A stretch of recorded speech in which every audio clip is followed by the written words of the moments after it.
กับงานกับการเดินเดินทางการขับรถขับลาการทำมาค้าขายสืบต่อไปพร้อมใจกันประนมมือขึ้นว่าพร้อมกันอะระหังสัมมาสัมพุทโธภควาพุทธังภควันตังอภิวาเทมิกราบสวากขาโตภควตาธัมโมธัมมังนัมมัสสามิกราบสุปฏิปันโนภควโตสาวกสังโฆสังฆังนะมามิกราบหันธรรมยังพุทธัสสะภควโตบุพภาคณะมะกะลังกะโลมาเสนะโมตัสสะภะคะวะโตอะระหะโตสัมมาสัมพุทธัสสะนะโมตัสสะภะคะวะโตอะระหะโตสัมมาสัมพุทธัสสะนะโมตัสสะภะคะวะโตอะระหะโตสัมมาสัมพุทธัสสะพุทธังสรณังกัจฉามิธัมมังสรณังกัจฉามิ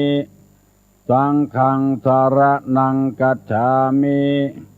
ตุติยัมปิพุทธังสรณังกัจฉามิตุติยัมปิธัมมังสรณังกัจฉามิตุติยัมปิสังฆังสรณังกัจฉามิตติยัมปิพุทธังสรณังกัจฉามิตติยัมปิธัมมังสรณังกัจฉามิตติยัมปิสังฆังสรณังกัจฉามิอิติปิโสภะคะวาอะระหังสัมมาสัมพุทโธวิชชาจารณะสัมปันโนสุขโตโลกาวิโตอนุตตโลปุริสธรรมสารถิสัทธาเทวะมนุษสานังพุทโธภควติสวากขาโตภควตาธัมโมสันทิฏฐิโกอากาลิโกเอหิปัสสิโกโอปนะยิโกปัจจัตตังเวทิตโพวินโยหิติสุปฏิปันโนภควโตสาวกสังโฆ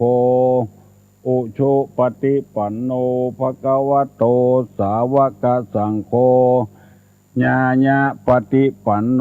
ภควโตสาวกสังโฆสามิจิปฏิปันโนภควโตสาวกสังโฆญาติตังยัตตาลิปุริสายุคานิอัฏฐาปุริสาปุคลาเอสะภควโตสาวกสังโฆอาหุไนโยปาหุไนโยตักขิไนโยอัญจลิกาลนิโยอนุตตรังปุญญเขตังโลกัสสาติกราบหนึ่งกราบสองกราบสามกาเลนะธัมมัสสวนังเอตัมมังคลมุตตะมังมาแถมแล้วพ่อออกแม่ออกพี่ป้านาอาลูกเต้าหลานเหลนมาแถมแล้วกูเจ้าจะได้ยินเสียงกลองเสียงกลองเสียงมองต่ำเข้าเสียงตุเจ้าเทศนาธรรมมาถึงวัดมาถึงที่นอนมาถึงบ้านมาถึงในมุ้งในสุดมาถึงในครัวไฟ มาถึงในห้องน้ำมาถึงในรถที่กำลังขับอยู่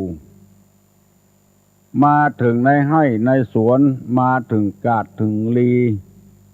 มาถึงกุฏิกุฏางสล็อกออกแอกที่พี่น้องทั้งหลายพากันเปิดวิทยุรับฟังรายการเมื่อเจ้านี้มาทำแล้วคือความอุ่นหนาฝาข้างคือความอุ่นอกอุ่นใจกับพี่ป้านาอาศรัทธานาบุญทั้งหลายเป็นที่น่าดีใจภูมิใจที่ท่านทั้งหลายบัลละมาขว้างสถานีวิทยุ FM 90.75 ของมูลนิธิวัดโสภณารามบัลละเสียยังสถานีวิทยุท้องถิ่น FM 96เปิดละไว้ก็มีเพื่อตื่นขึ้นมาจะได้ฟังน้ำธรรมคำสอนการฟังธรรมเมื่อเจ้านี้บ่จำเป็นจะต้องมีเก้าอี้มีโต๊ะมีตังที่นั่งเสื้อสาดขันดอกขันไม้แต่งตัวสีขาวเตี่ยวขาวเสื้อขาวสิ้นขาวเสื้อขาวฟังอย่างสบายสบายเพราะการฟังธรรมอย่างสบายตามกาลเวลานี้เป็นมงคลจะนั่งอยู่ก็ได้นอนอยู่ก็ได้ล้างถ้วยอยู่ก็ได้ซักผ้าอยู่ก็ได้กำลังนึ่งข้าวอยู่ก็ได้ปรุงอาหารตำน้ำพริกน้ำพงอยู่ก็ได้อย่างสบายสบายแต่ขอย้ำหน่อยหนึ่งขอให้พยายามฟังมันติดต่อกันเพราะว่าบางกรรมนั้นคนถามมาว่าตะกี้ว่าเชื้อใดก็ย้อนมาแถมเพราะว่าฟังบัดชัดบัดทีเอาใจจดจ่อในการฟังจะเข้าใจชัดเจนดีดังได้กล่าวไว้ว่าอาหารการกินที่เราดื่มเข้าไปใจเข้าไปเป็นอาหารบำรุงทางร่างกายความรู้ต่างๆที่เราไปศึกษาเล่าเรียนมาเป็นอาหารบำรุงทางสมองก็จะต้องมีความรู้ความเข้าใจเพื่อเอาประกอบกิจกรรมงานของตัวเองประกอบอาชีพโดยมันสมองโดยกายก็มีการทำให้ใส่สวนการขับรถขับราก็โดยกายอาหารก็มีถมเทไปทางมันสมองก็มีวิทยุฟังมีทีวีพ่อมีหนังสือพิมพ์อ่านหรือไปศึกษาเล่าเรียนจากผู้รู้ทั้งหลายเสี่ยงเงินพ่องบ่เสี่ยงเงินพ่องเพื่อได้ความรู้เป็นต้นว่าแกะสลักกาแป่งโต๊ะแป่งตังกายิบผ้ายิบครัวนี่การของไม่ย่าไม่ยิงจะต้องเฮียนทั้งนั้นถ้าบ่เฮียนนี่บ่ฮู้ไม่ดูไม่เห็น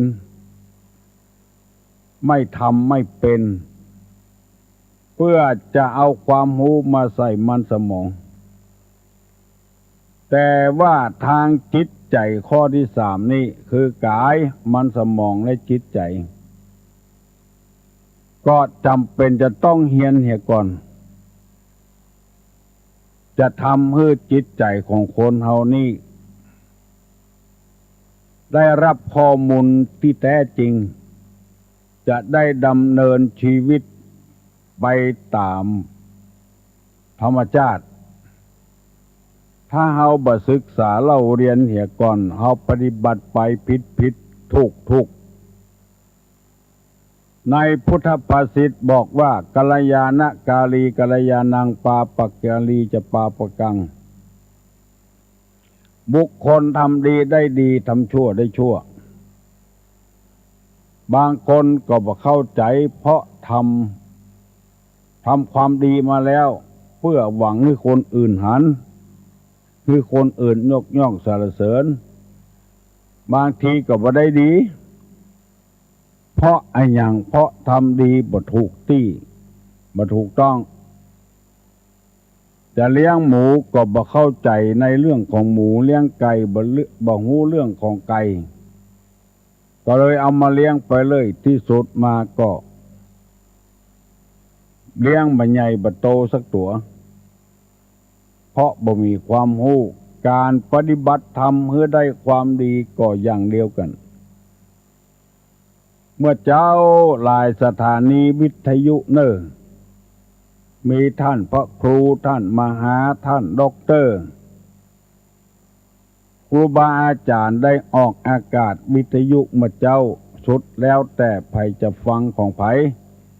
เป็นอาหารทางจิตทางใจทั้งนั้นถ้าขาดอาหารทางจิตทางใจอยู่ก็บ่ม่วนแยะหยังก็บ่ถูกต้องทำมาค้าขายก็บ่ร่ำบ่รวยเหมือนเปิ้นเพราะขาดศีลขาดธรรม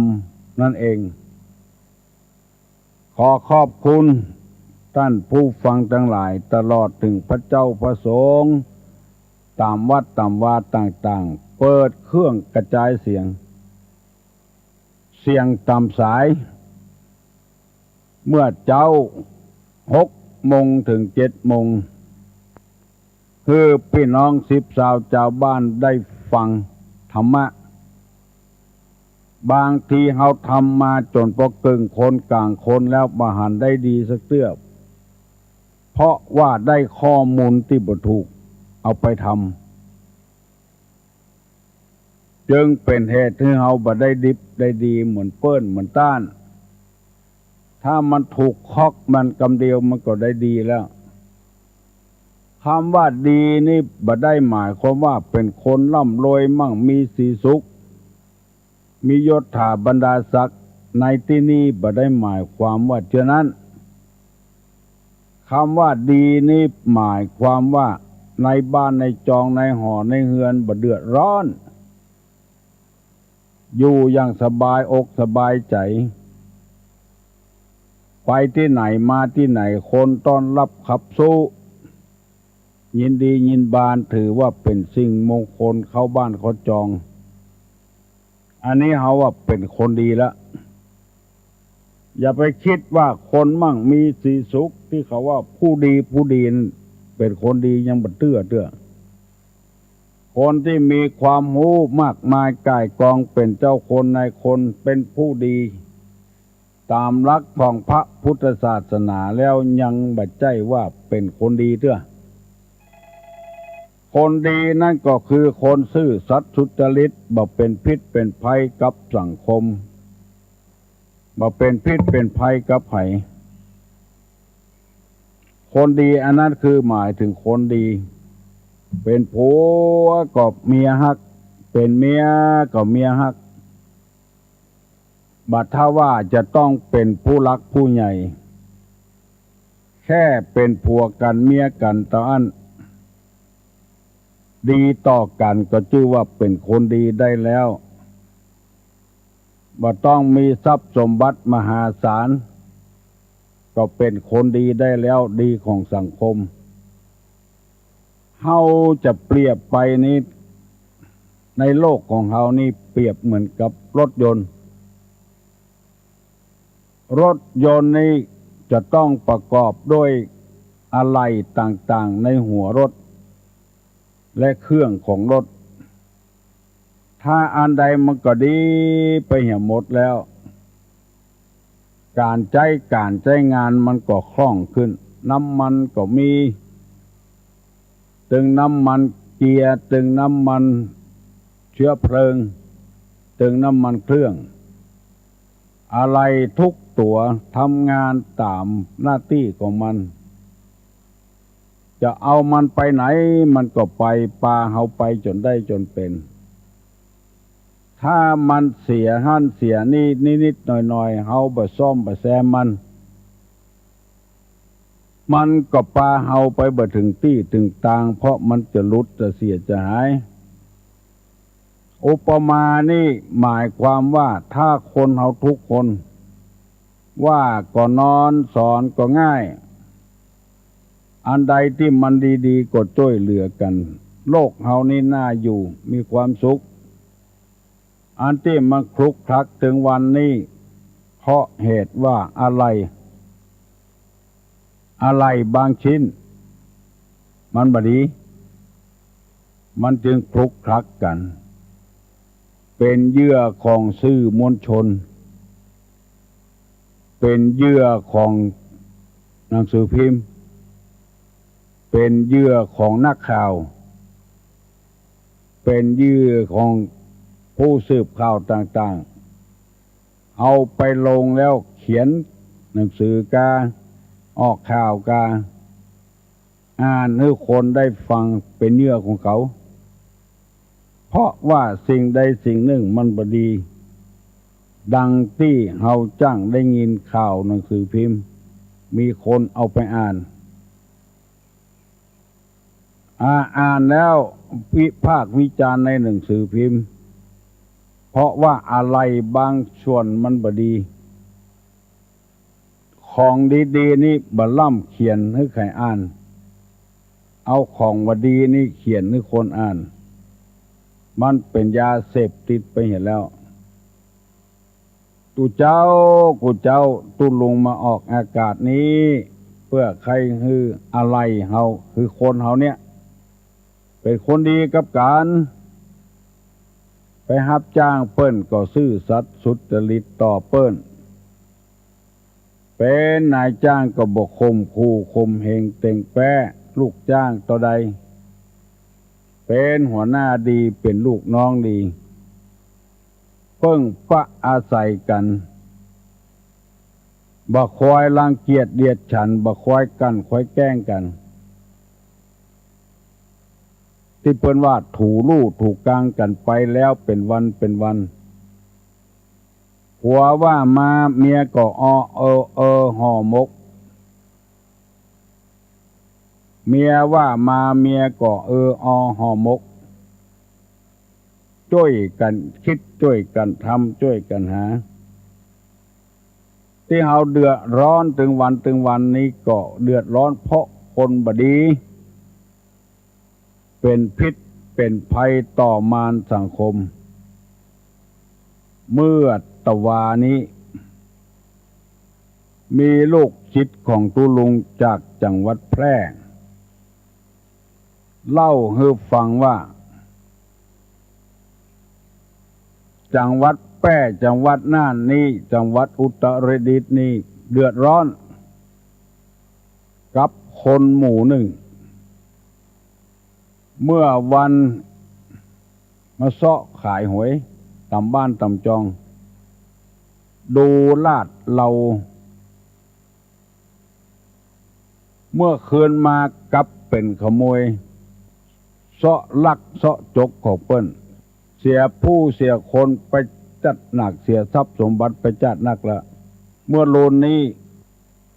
เจ้าของบ้านหูเรื่องเอาปืนเขายิงตาย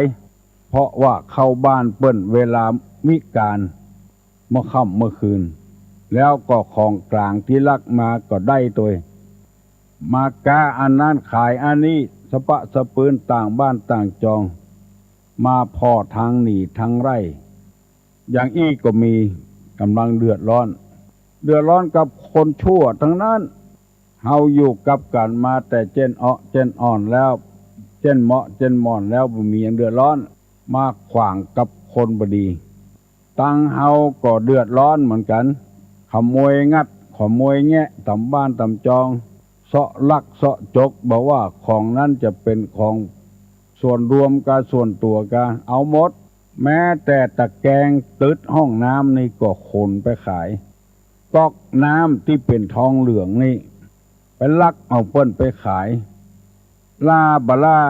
หม้อมิเตอร์ก็เอาฮัลโหลฮัลโหลคัดจังหวะขอปอออกไม่ออกเปิ้นขออัดขอร้องกับหมู่เฮาทั้งหลายที่ออกอากาศบอกว่าเวลาใดบ่ฮื้อฮับโทรศัพท์หน้าไมค์เฮาก็เป็นคนว่าง่ายสอนง่ายดีแล้วที่บะโทรมากำลังเล่าเรื่องต่างๆมันคัดจังหวะกันขอขอบคุณกับพี่น้องทั้งหลายเน้อระยะนี้โอ้ใจเอาก่อนเปิ้นเขียนหนังสือมาถึง20 กว่าข้ออันนั้นก็บ่ฮื้อลงอันนั้นก็บ่ฮื้อลงการบ้านการเมืองก็บ่ฮื้อโทรหน้าไมค์มาว่าไปแล้วมันผิดไปแล้วยุ่งขอขอบคุณกับพี่น้องทั้งหลายเน้อให้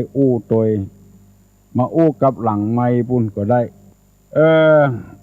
เสียหายกับคนบดี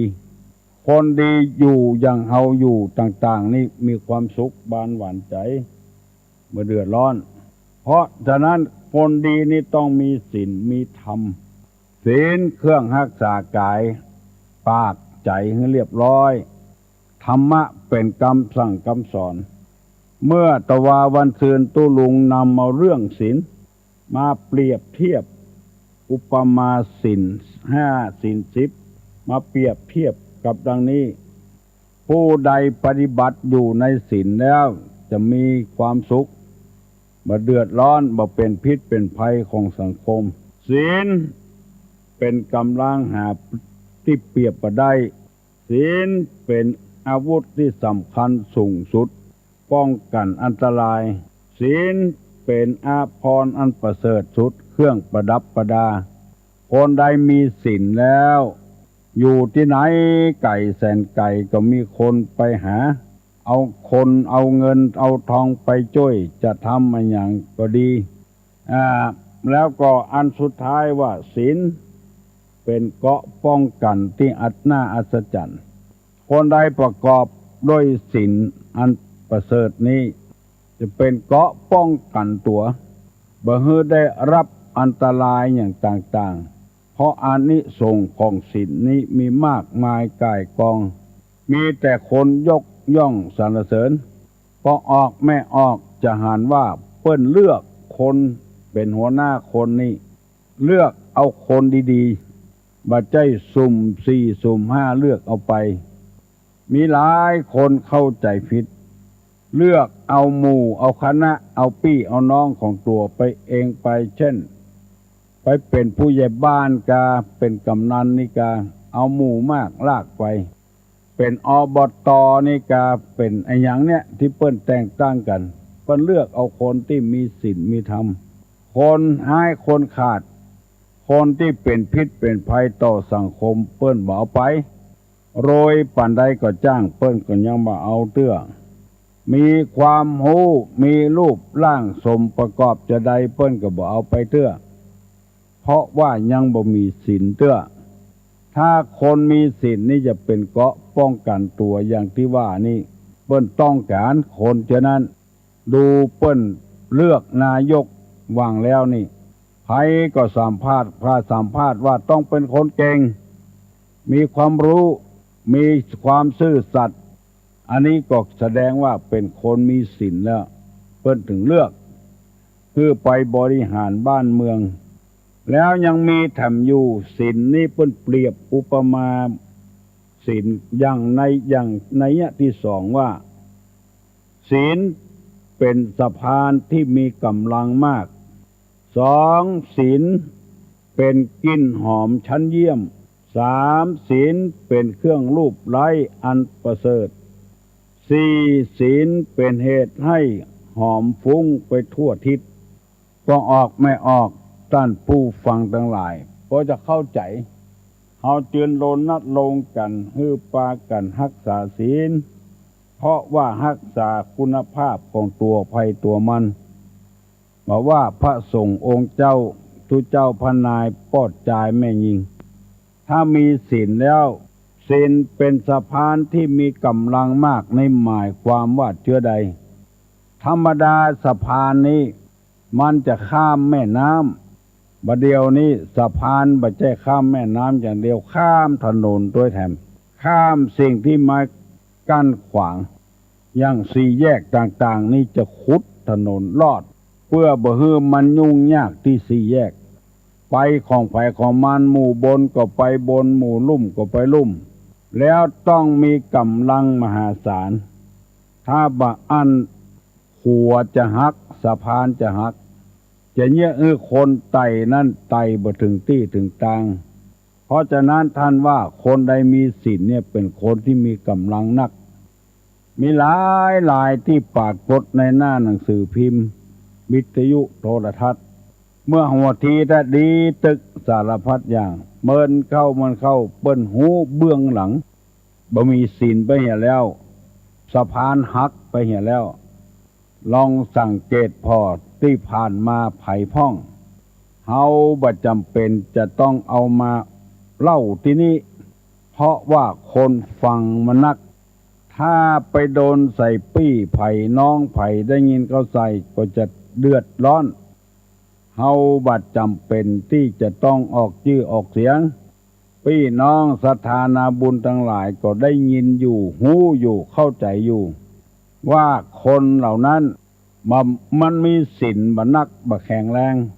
บ่ได้เป็นสะพานอันแข็งแรงถ้าเป็นสะพานอันแข็งแรงแต่มีศีลแต่บ่แกล้งกู้คือไปฟังเอาเรื่องราวต่างๆมาสู่ผู้คู่คนมันก็ไปฮอดแต่บางทีนี่เนี่ยเหมือนเปิ้นทำเหมือนเปิ้นเฮียนแบบเปิ้นกูอย่างแต่ในจิตในใจบ่มีศีลหวังผลประโยชน์เข้าใส่ตัวนักเกินไปทำให้คนหันแล้ว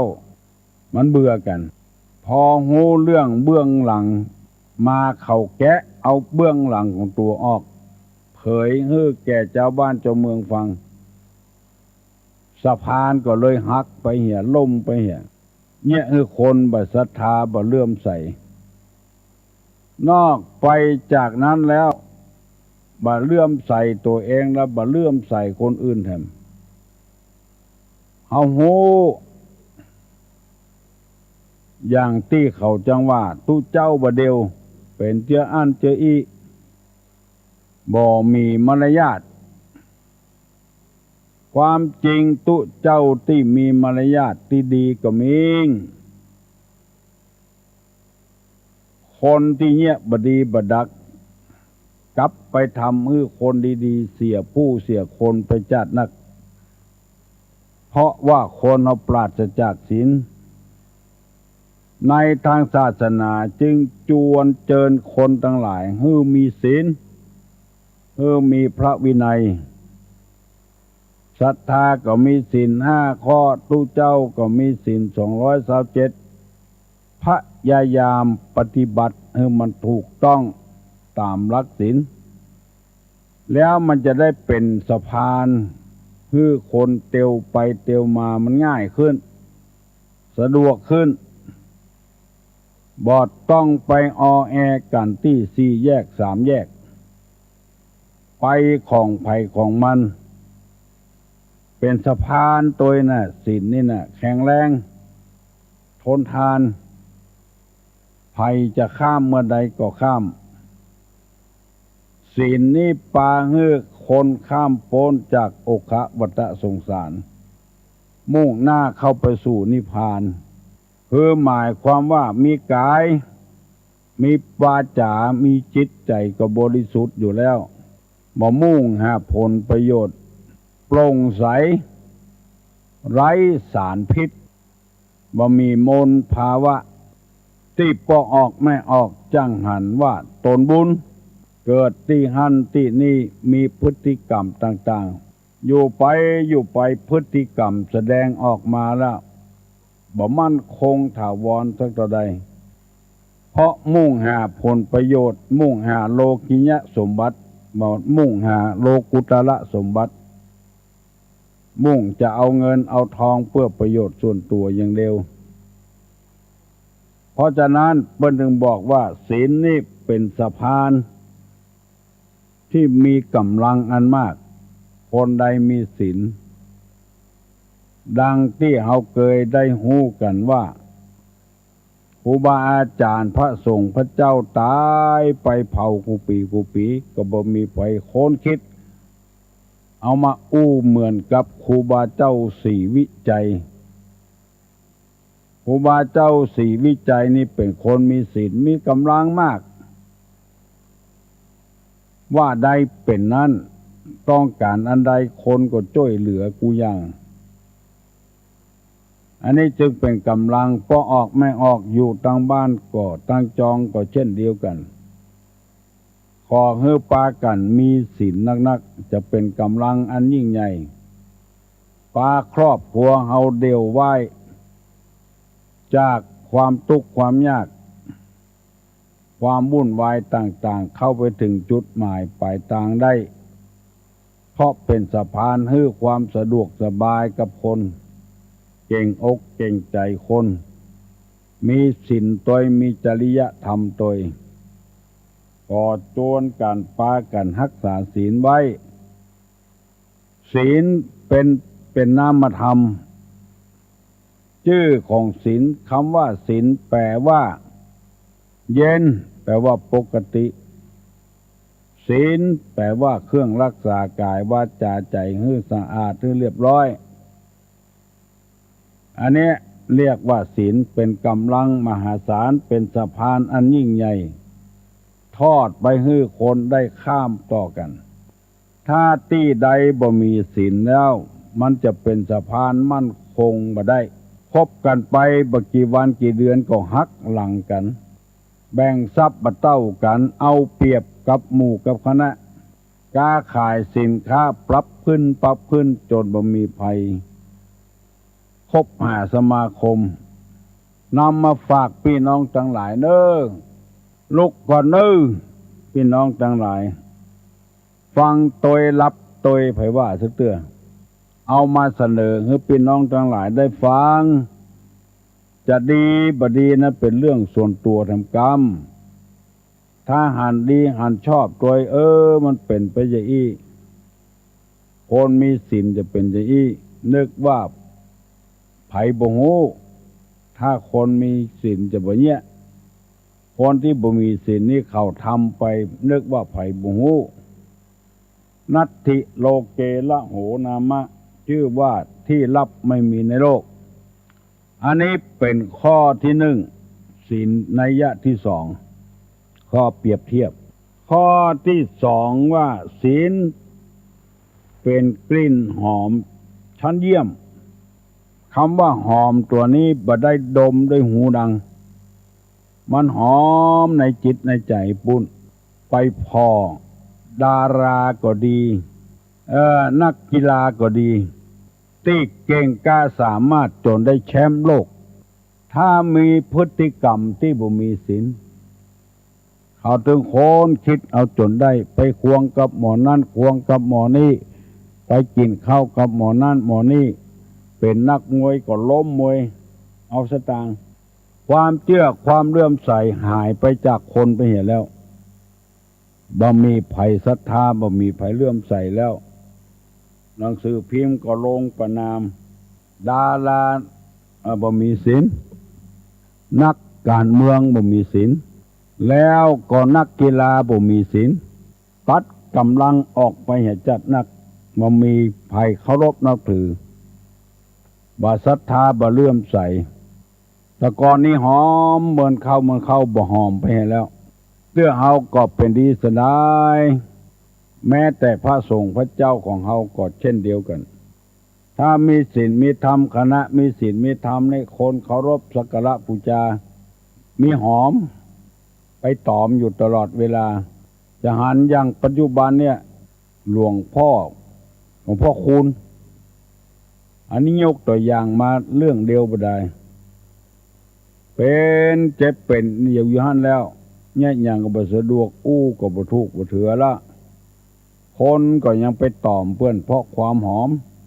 ได้เงินแล้วบ่เอาไปที่ไหนสร้างวัดสร้างวาช่วยเหลือสังคมภัยมาขออย่างก็ฮื้อแปลงวิทยาลัยไว้ฮื้อละเอกละอ่อนเฮียนหนังสือ จนพอเฒ่าพอแก่อยู่แล้วไปไหนมาไหนก็ยากคนก็ยังไปตอมอยู่ไปโตยไหวโตยสาสักการะปูจาอยู่เพราะว่ามีศีลมีกลิ่นหอมถ้าเปิ้นหวังประโยชน์ส่วนตัวเห็นแล้วไผก็บอกให้ไปใกล้ไปไกลไปเป็นบางครั้งบางคราวเมื่อมีการมีงานพี่น้องทั้งหลายกอดอย่างเดียวกันเนี่ยบ้านจองของเฮามีกลิ่นหอมเปิ้นก็อวดก็อ้างเปิ้นก็เชื่อก็เลื่อมใสตุเจ้าพนายอยู่กับวัดกวามีกลิ่นหอมช่วยเหลือสังคมช่วยเหลือประเทศชาติบ้านเมืองไปทางใดก็มีคนยกย่องสรรเสริญบัดเดียวนี้มันรัดเกินไปจะเป็นไอ้หยังก็เป็นมีสารพิษแปลกปลอมเข้าไปอยู่ตลอดเวลามันบ่บริสุทธิ์หอมกำเดียวเมินเข้ามาเข้าก็มีกลิ่นเหม็นไปเหี่ยเพราะอาศัยที่ว่าศีลบ่บริสุทธิ์ตลอดแล้วก่อนนี้มีหนังสือฟ้องกันระหว่างครูบาเจ้าข่าวปีกับนักบุญของบ้านเฮาเมืองเฮานักบุญเปิ้นเขียนหนังสือว่าขอให้มันหอมทั่วตลอดไปจะไปหอมใกล้เปิ้นก็อวดไก่เปิ้นก็อวดอันนี้ใจได้อันนี้อวดก็ใกล้ไก่นี่มีไผอวดใจบ่ได้เตื้อเฮาจะสังเกตพอเอาว่าเป็นตุเจ้าบางตนนี่เถอะศรัทธาบ่เท่าใดใกล้ๆหั่นศรัทธาที่ไหนที่เบาหุมาทำบุญทำทานอันนี้จะว่าไปว่ามาก็เพราะเขามีนเมนกินตัวเองรู้สึกตัวเองว่ายังเป็นคนใจบ่ได้เตื้อบางทีก็ทำให้บ้านแตกแยกกันก็มีเพราะว่าคนบริหารบ้านเมืองแตกแยกกันอันครูบาเจ้าที่ว่าเฮาเนี่ยเปิ้นก็บอกว่าฮือหอมถึงไก่หอมถึงไก่จะไปเป็นดังนกยางในตัวขาวแต่ใจดำสาบกินปูกินป่าถึงวันปูกาปลากบเขียดก็นึกว่าเป็นคนดีตัวขาวแหวะเปิ้นมีกลอนของเปิ้นบทหนึ่งศาสนา2 ห้องเมินละตุลุงไปอ่านปะเขาใส่เปิ้นเขียนว่านกยางขาวเจ้ามายาอยากกินปลาแกล้งพูดตู่ว่ากูมีศีลมันข่าวตั้งนอกเมินเข้ามีกินบ่เม็ดกินบ่เอาไปแล้วเพราะฉะนั้นบอกว่าจะเป็นคนบ้านคนวัดพยายามรักษาศีลมีสัจจะวาจาเฮาศึกษามาแล้วเฮาเรียนมาแล้วเฮาก็พยายามปฏิบัติตามที่เฮาห้ำเฮาเรียนศึกษาได้ยินมามันถึงหอมอย่างที่นำไปเสนอหมดแล้วขายครัวอยู่บ้านนอกแต่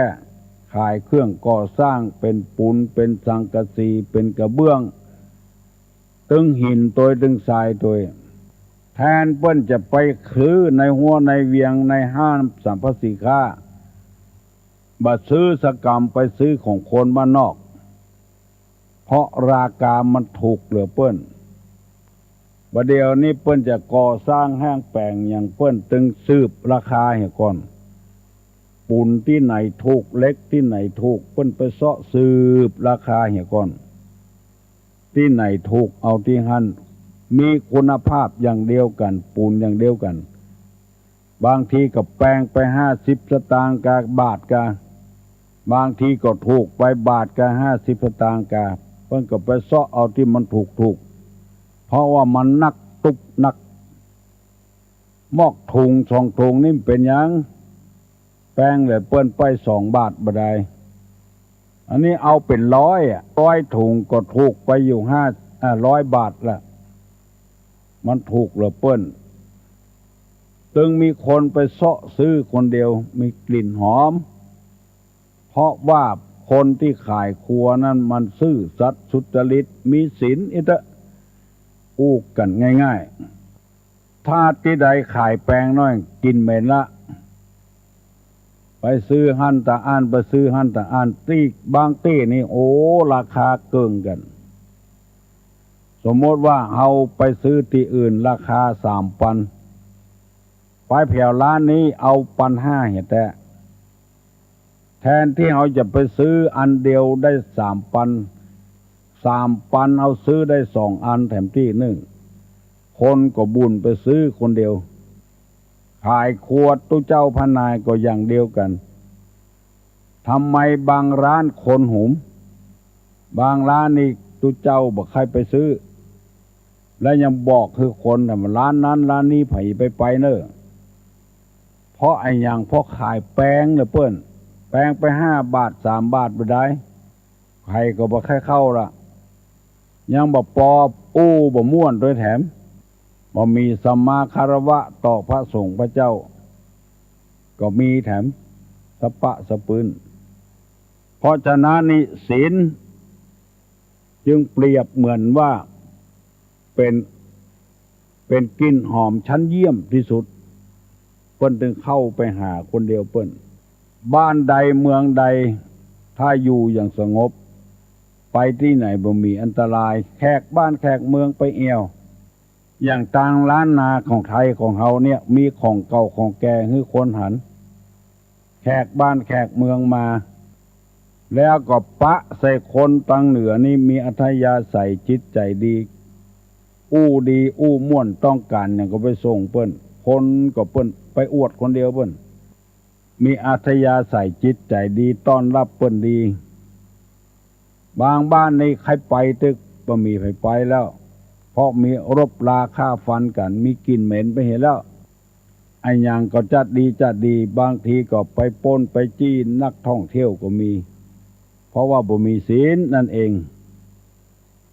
ฟังไปเรื่อยๆเนอะพอออกไม่ออกบัดทักก้ายท่านายตุลุงเตื้อนำมาเสนอเป็นอย่างข้อที่3ว่าศีลเป็นเครื่องรูปไล้อันประเสริฐคือหมายความว่าเป็นน้ำหอมกาเป็นแป้งการรูปไล้ตาตัวมีกลิ่นหอมอยู่ตลอดเวลาประเสริฐยิ่งกว่าน้ำอบน้ำหอมที่เราใส่กันใส่เมื่อเจ้าเมื่อค่ำมาก็เหม็นละมีกลิ่นหอมละต้องอาบน้ำใส่ทำไมแต่ถ้ามีศีลเนี่ยมันเป็นเครื่องรูปไล้อันดีมีกลิ่นหอมตลอดเวลาฟุ้งกระจายไปทั่วบ้านทั่วเมืองจึงใคร่รณรงค์กันปากันรักษาศีลและข้อสุดท้ายของวันนี้ศีลเป็นเหตุหอมฟุ้งไปทั่วทิศทั่วทางได้นำมาเสนอให้พี่น้องทั้งหลายฟังและยังจะได้ปะกันอยู่กูเจ้าเนอะอยู่ในศีลกินในธรรมกันอย่างกรรมโบราณเปิ้นว่า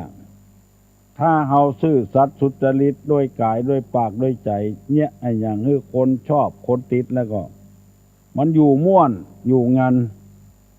อันนี้ก็สุดแล้วแต่จิตใจของใครของมันรถก็มีหลายยี่ห้อแต่ละยี่ห้อก็ดีของใครของมันดีเครื่องล่างก็ดีเครื่องบนก็แต่ส่วนมากที่คนต้องการแต่ก็คือรถชั้นเยี่ยมมันราคามันแพงอันนั้นไผก็ปรารถนาเช่นเดียวกับคนเอาถ้ามีศีลมีธรรมแล้วปลอดสารพิษแล้วเนี่ยอย่างก็ง่ายด้วยกันคนก็อนุโลมปฏิโลมช่วยเหลือกันถ้าหวังผลประโยชน์ของตัวเองนักเกินไปแล้วมันจะเป็นสารพิษ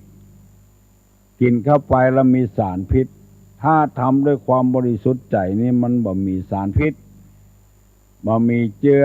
จนอย่างกินเข้าไปแล้วมันจะเป็นเครื่องบำรุงร่างกายหมดอันที่มีสารพิษนั้นมันบ่บำรุงเสี่ยง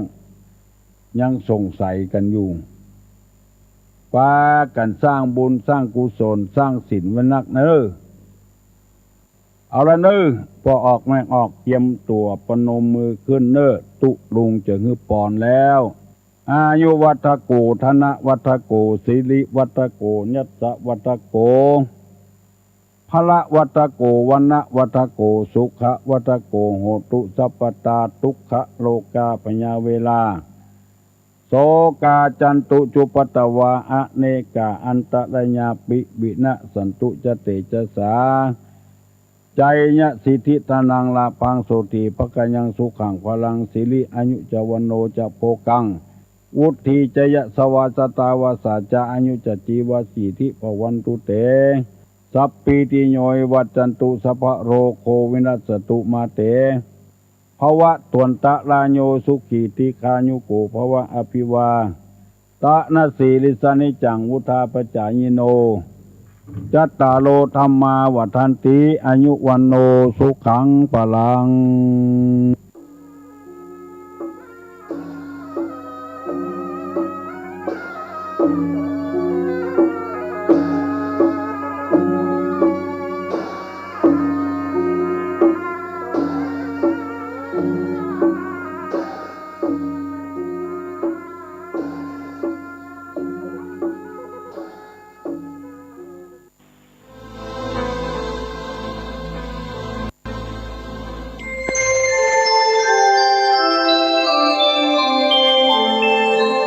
ขณะนี้ท่านกำลังฟังสถานีวิทยุกระจายเสียงพระพุทธศาสนา FM 104.5 เมกะเฮิรตซ์กฐินทานคือสังฆทานบุญทานยิ่งใหญ่1 เดือนข่าวสารเพื่อการประชาสัมพันธ์ขอเชิญชวนศรัทธานักศีลนักบุญทั้งหลายร่วมงานทำบุญทอดกฐินสามัคคีของวัดร้องอ้อตำบลสันติเชื่ออำเภอเมืองจังหวัดเชียงใหม่ตรงกับวันอาทิตย์ที่ 6 พฤศจิกายน พุทธศักราช 2565 ขึ้น 13 ค่ำเดือนยี่ทอดถวายกับพระสงฆ์ที่จำพรรษาท่วนไตรมาสของวัดร้องอ้อเวลา 9:30 นาทีเป็นต้นไปขอเชิญชวนร่วมงานบุญกฐินสามัคคีของวัดร้องอ้อตำบลสันติเชื่ออำเภอเมืองเชียงใหม่จังหวัดเชียงใหม่ตรงกับวันอาทิตย์ที่ 6 พฤศจิกายน 2565 ช่วงเช้า 9:30 นาทีได้บุญได้กุศลโดยพร้อมเพรียงกันมนุษย์สมบัติสวรรค์สมบัตินิพพานสมบัติเพิ่มพูนคำว่าทานมี3ระดับด้วยกัน1ก็คืออามิสทานคือการให้ปันวัตถุสิ่งของทั่วไป2ก็ธรรมทานการให้ธรรมะเป็นทาน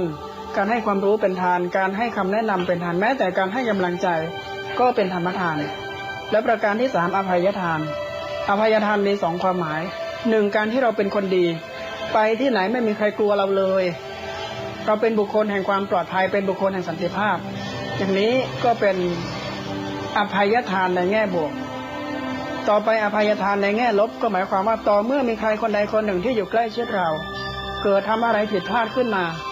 แล้วเราเห็นว่าเป็นเรื่องที่น่าจะอภัยได้เราก็ยกโทษให้อย่างนี้ก็เป็นอภัยทานมนุษย์เนี่ยควรจะทำทานให้ครบทั้ง3ขั้นทั่วไปก็คือทำอามิสทานก็ให้ปันสิ่งของแก่กันและกันมีน้อยให้น้อยมีมากให้มากหลักในการให้ปันสิ่งของมีลักษณะอยู่อย่างหนึ่งที่สำคัญมากให้เมื่อผู้รับเขาพร้อมจะรับถ้าเขาไม่พร้อมจะรับแล้วเราไปให้มันจะกลายเป็นการยัดเยียดให้ของที่มีคุณค่าแต่ถ้าให้ไม่ถูกกาลเทศะกลายเป็นของที่ไม่มีค่าได้ไหมคนที่มีพร้อมอยู่แล้วเราไปให้เขาจะเห็นคุณค่าไหมเขาก็ไม่เห็นคุณค่าคนที่ไม่มีเงินเราเอาเงินแค่10 บาทไปให้เขาดีอกดีใจเพราะอะไรเพราะเขาไม่มีแต่คนที่ก็มีเป็น100เราให้10 บาทเขาจะเห็นคุณค่าของเงินเราไหมเขาก็ไม่ให้เราชอบทุเรียนมากๆเลยแต่เพื่อนเราไม่ชอบเราเอาทุเรียนไปยัดเยียดให้เพื่อนแทนที่เพื่อนจะชอบเพื่อนกับรู้สึกไม่ดีใช่ไหมฉะนั้นการให้ปันวัตถุสิ่งของต้องให้เมื่อผู้รับเขาพร้อมจะรับแล้วก็ธรรมทานอย่านึกว่าธรรมทานเป็นเรื่องของพระนะคนทุกคนให้ธรรมทานได้เพราะธรรมทานหมายถึงว่าการให้ความรู้ใครๆก็มีความรู้เรื่องไหนก็ให้ความรู้เรื่องนั้นให้คำแนะนำที่ดีก็เป็นธรรมทานให้กำลังใจที่ดีกับเพื่อนร่วมงานก็เป็นธรรมทานแม้แต่มีคนมาถามทางแล้วเราบอกทางนี่ก็เป็นธรรมทานจะเห็นว่าเป็นเรื่องของคนทุกคนแล้วอภัยทานถ้าเรามีศีลมีธรรมอยู่แล้วทั้งชีวิตเราก็ได้ให้อภัยทานตลอดเวลานอกจากนั้นแล้วอภัยทานในแง่ลบก็ควรปฏิบัติ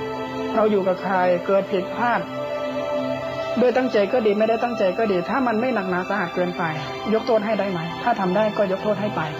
ทำอย่างนี้เรียกว่าปฏิบัติทานให้ครบ3ระดับ3ขั้น อย่างอภัยทานเนี่ยขอยกตัวอย่างนิดหนึ่งคือพระบาทสมเด็จพระเจ้าอยู่หัวของเรา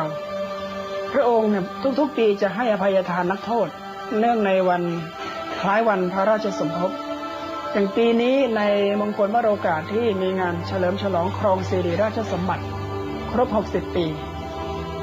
คนเราไม่ค่อยให้ความสนใจคนไทยไม่ค่อยให้ความสนใจประเด็นนี้แต่แท้ที่จริงปีนี้พระองค์ท่านเนี่ยพระราชทานอภัยให้นักโทษ 25,000 คนนี่ก็เป็นอภัยทานเหมือนกันอาตมาภาพจึงคิดว่าถ้าเราให้อามิสทานแล้วให้ธรรมทานแล้วยังไม่เคยฝึกให้อภัยทานก็น่าจะลองปฏิบัติดูเพราะว่าการให้อภัยทานเป็นการปลดปล่อยจิตใจตัวเองให้เป็นอิสระอาตมาภาพเคยมีลูกศิษย์อยู่คนหนึ่งทำงานอยู่ในแวดวงสื่อมวลชนแล้วเขาทุกข์มากเพราะเขาเที่ยวทะเลาะไปกับคนนั้นคนนี้มาดูรายชื่อแล้วเป็น10 คนเขาบอกว่าทำไมไปที่ไหนมันทุกข์เพราะแค้นเนี่ยมีวันหนึ่งลุกขึ้นมาเขาเอารายชื่อคนที่เขาแค้นมานั่งไล่ดูแล้วโทรไปขอโทษทีละคนเขาบอกว่าพอเขาทำอย่างนี้ปุ๊บเย็นวันนั้นเขาบอกว่าตัวมันเบาเลยเพราะว่าทุกคนที่เขาโทรไปขอโทษทุกคนก็บอกไม่ติดใจเอาความมนุษย์เนี่ยพอในใจมันไม่มีติดค้างอะไรกับใครมันสุขไหมเขาบอกว่าเขามีความสุขมากเหมือนได้ปลดปล่อยตัวเองเป็นลูกโป่งที่หลุดจากมือคนถือมันลอยขึ้นฟ้าเลยนั่นแหละคืออานิสงส์ของอภัยทานจิตใจตัวเองเป็นอิสระอิสระจากความโลภความโกรธความหลงความแค้นคนที่จิตใจเนี่ยเต็มไปด้วยอภัยทานก็ปลอดโปร่งโล่งเบามีความสุขเห็นไหมว่าถ้าอภัยทานเป็นก็มีความสุขเช่นเดียวกันดังนั้นในฐานะที่เราเป็นชาวโลกอย่าว่าแค่เป็นชาวพุทธนะเป็นชาวโลกฝึกให้ครบ3 ขั้นตอนคืออามิสทานให้วัตถุธรรมทานให้ธรรมะแล้วก็อภัยทานให้การยกโทษกับเพื่อนมนุษย์ด้วย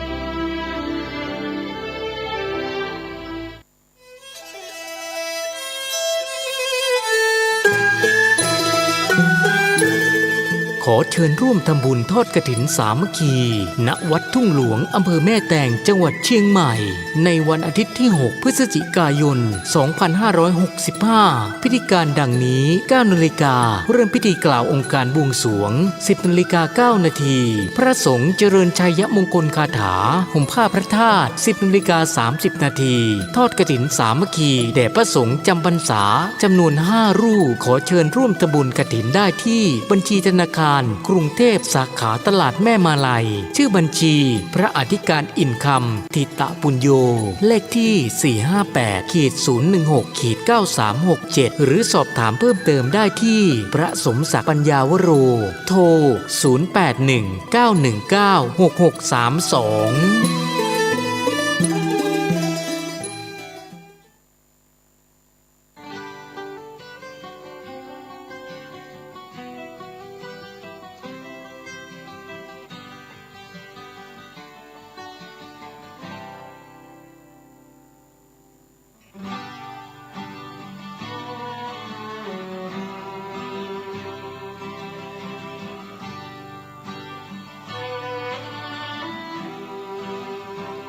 ธรรมชาติของมนุษย์ชอบมองไปข้างนอกใช่ไหมชอบมองไปข้างนอกแต่จะเล่าเรื่องหนึ่งให้ฟังถ้าใครที่เคยอ่านงานชิ้นหนึ่งของอาตมาก็คือธรรมติดปีกที่เขียนเอาไว้แล้วก็กลายไปเป็นละครทางช่อง 3นี่มีอยู่ตอนหนึ่งก็คือตอนเอาหูไปรองเกี้ยเคยได้อ่านไหมถ้ายังไม่เคยจะเล่านะที่ต้องถามก่อนเพราะไม่อยากจะฉายซ้ำบางคนฟังมาหลายที่ก็จะเล่าอย่างนี้ว่าเมื่อตอนที่หลวงปู่บุตรดาถาวโรเนี่ยท่านเป็นหลวงปู่ที่มีอายุยืนมากนะ100 ปีนะอายุ100 ปีเนี่ยยังใช้เลยนะเพราะท่านมีความสุขมากวันหนึ่งท่านก็ได้รับนิมนต์มาเทศที่กรุงเทพเมื่อเทศเสร็จแล้วนี่คุณโยมท่านหนึ่งก็นั่งสนทนากับหลวงปู่ท่านก็นั่งเก้าอี้โยกสบายมีความสุขมากทีนี้ห้องถัดไปในลูกสาวเจ้าของบ้านก็สวมเกี้ยแล้วก็เดินหรือเข้าหรือของอะไรก็ไม่รู้ลากเกี้ยไปลากเกี้ยมามันก็พื้นรองเท้าเนี่ยพื้นเกี้ยมันก็กระทบกันเสียงดังกึ้งกังกึ้งกังคุณแม่ก็รู้สึกว่าตายแล้วลูกสาวฉันทำขายหน้าก็กระเถิบเข้าไปใกล้หลวงปู่แล้วบอกว่าหลวงปู่เจ้าคะดิฉันต้องขอโทษด้วยที่ลูกสาวไม่รู้กาลเทศะทำให้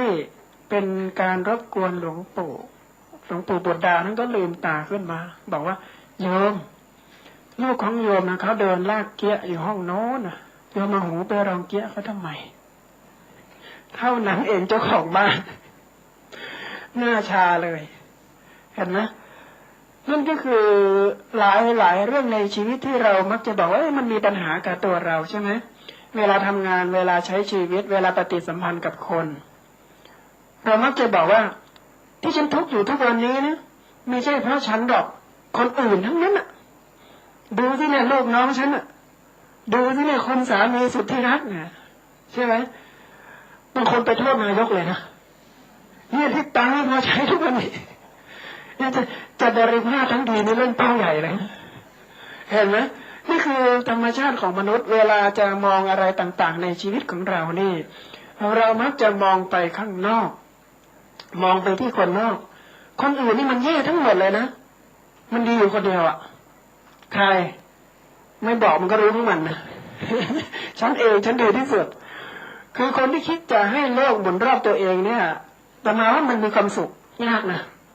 ไปที่ไหนอยากให้โลกหมุนรอบตัวเองจะลำบากมากตอนที่อาตมาภาพเป็นสามเณรตัวน้อยๆเนี่ยตอนนี้ถึงจะโตแล้วตัวก็ยังไม่โตเท่าไหร่นะหลายปีมาแล้วประมาณ10 ปีได้ก็มีคณะญาติโยมชุดใหญ่เลยไปทอดกฐินที่วัดหนึ่งซึ่งอาตมาภาพบวชเรียนอยู่วันนั้นก็มีการมอบพระพุทธรูปเป็นของที่ระลึกปรากฏว่าหลวงพ่อท่านเตรียมไว้9 องค์สำหรับบุคคลระดับ CEO แล้วก็มีคนหนึ่งเธอไปทีหลังเธอก็ไปโวยวายหลวงพ่อหนูไม่บริจาคนะทำไมหลวงพ่อไม่ให้หนูหลวงพ่อก็บอกอ้าวก็เห็นทางบริษัทแจ้งชื่อมา9 คนก็หนูก็บริจาคแล้วทำไมหนูไม่มีชื่อหนูไม่รู้หรอกถ้าหลวงพ่อไม่ให้นะมีเรื่องแน่วันนี้ ทำเอาพระทำใจลำบากไปเลยอันนี้ก็จะเห็นว่ามันมีปัญหาซ้อนขึ้นมาจากเรื่องแรกเนี่ยเวลามีปัญหาเรามองไปที่คนอื่นใช่ไหม2ความทุกข์เรื่องที่2ความทุกข์มันเกิดขึ้นเพราะอะไรมันเกิดขึ้นเพราะเราเอาตัวเองไปผูกกับการที่เราต้องมีบางสิ่งบางอย่างเราถึงจะสุขใช่ไหมคนส่วนใหญ่คิดอย่างนี้นะคิดว่าเราต้องมีมันถึงจะสุขแต่คนบางคนเนี่ยอาจจะมีไม่มากแต่ก็มีความสุขมีวิธีคิดอย่างนี้บางคนอาจจะไม่เข้าใจว่ามันจะสุขกันได้ยังไงใช่ไหมความสุขเนี่ยกับความสะดวกสบายบางทีไม่เหมือนกันอาตมาอยู่ที่วัดเนี่ยโยมพี่สาวของอาตมาเคยมาเยี่ยมเมื่อ5 ปีที่แล้วพอมาเห็นพระน้องชายว่านั่งสมเพชมากเลยนะเพราะอะไรเห็นเรานอนกับพื้นนอนเข้าไปได้ยังไงมันจะหลับลงได้ยังไงเนี่ยเราก็บอกว่าเนี่ยหลับตั้งแต่ตื่นมาตอนเช้าจนหัวถึงหมอนมีความสุขทุกวันสบายมากเลยเธอก็ถามว่าแล้วมันจะสุขตรงไหนอาตมาก็บอกว่าความสุขกับความสะดวกสบายนี้ไม่เหมือนกันอาตมาเคยไปนอนสวนโมกเวลาไปนอนที่นั่นเนี่ยเราไม่ได้หนุนหมอนนุ่มๆนะหมอนที่สวนโมกเนี่ยเป็นหมอนไม้นะหมอนไม้คือถ้าเราเผลอเมื่อไหร่หัวมันก็ตกตกก็กระทบพื้น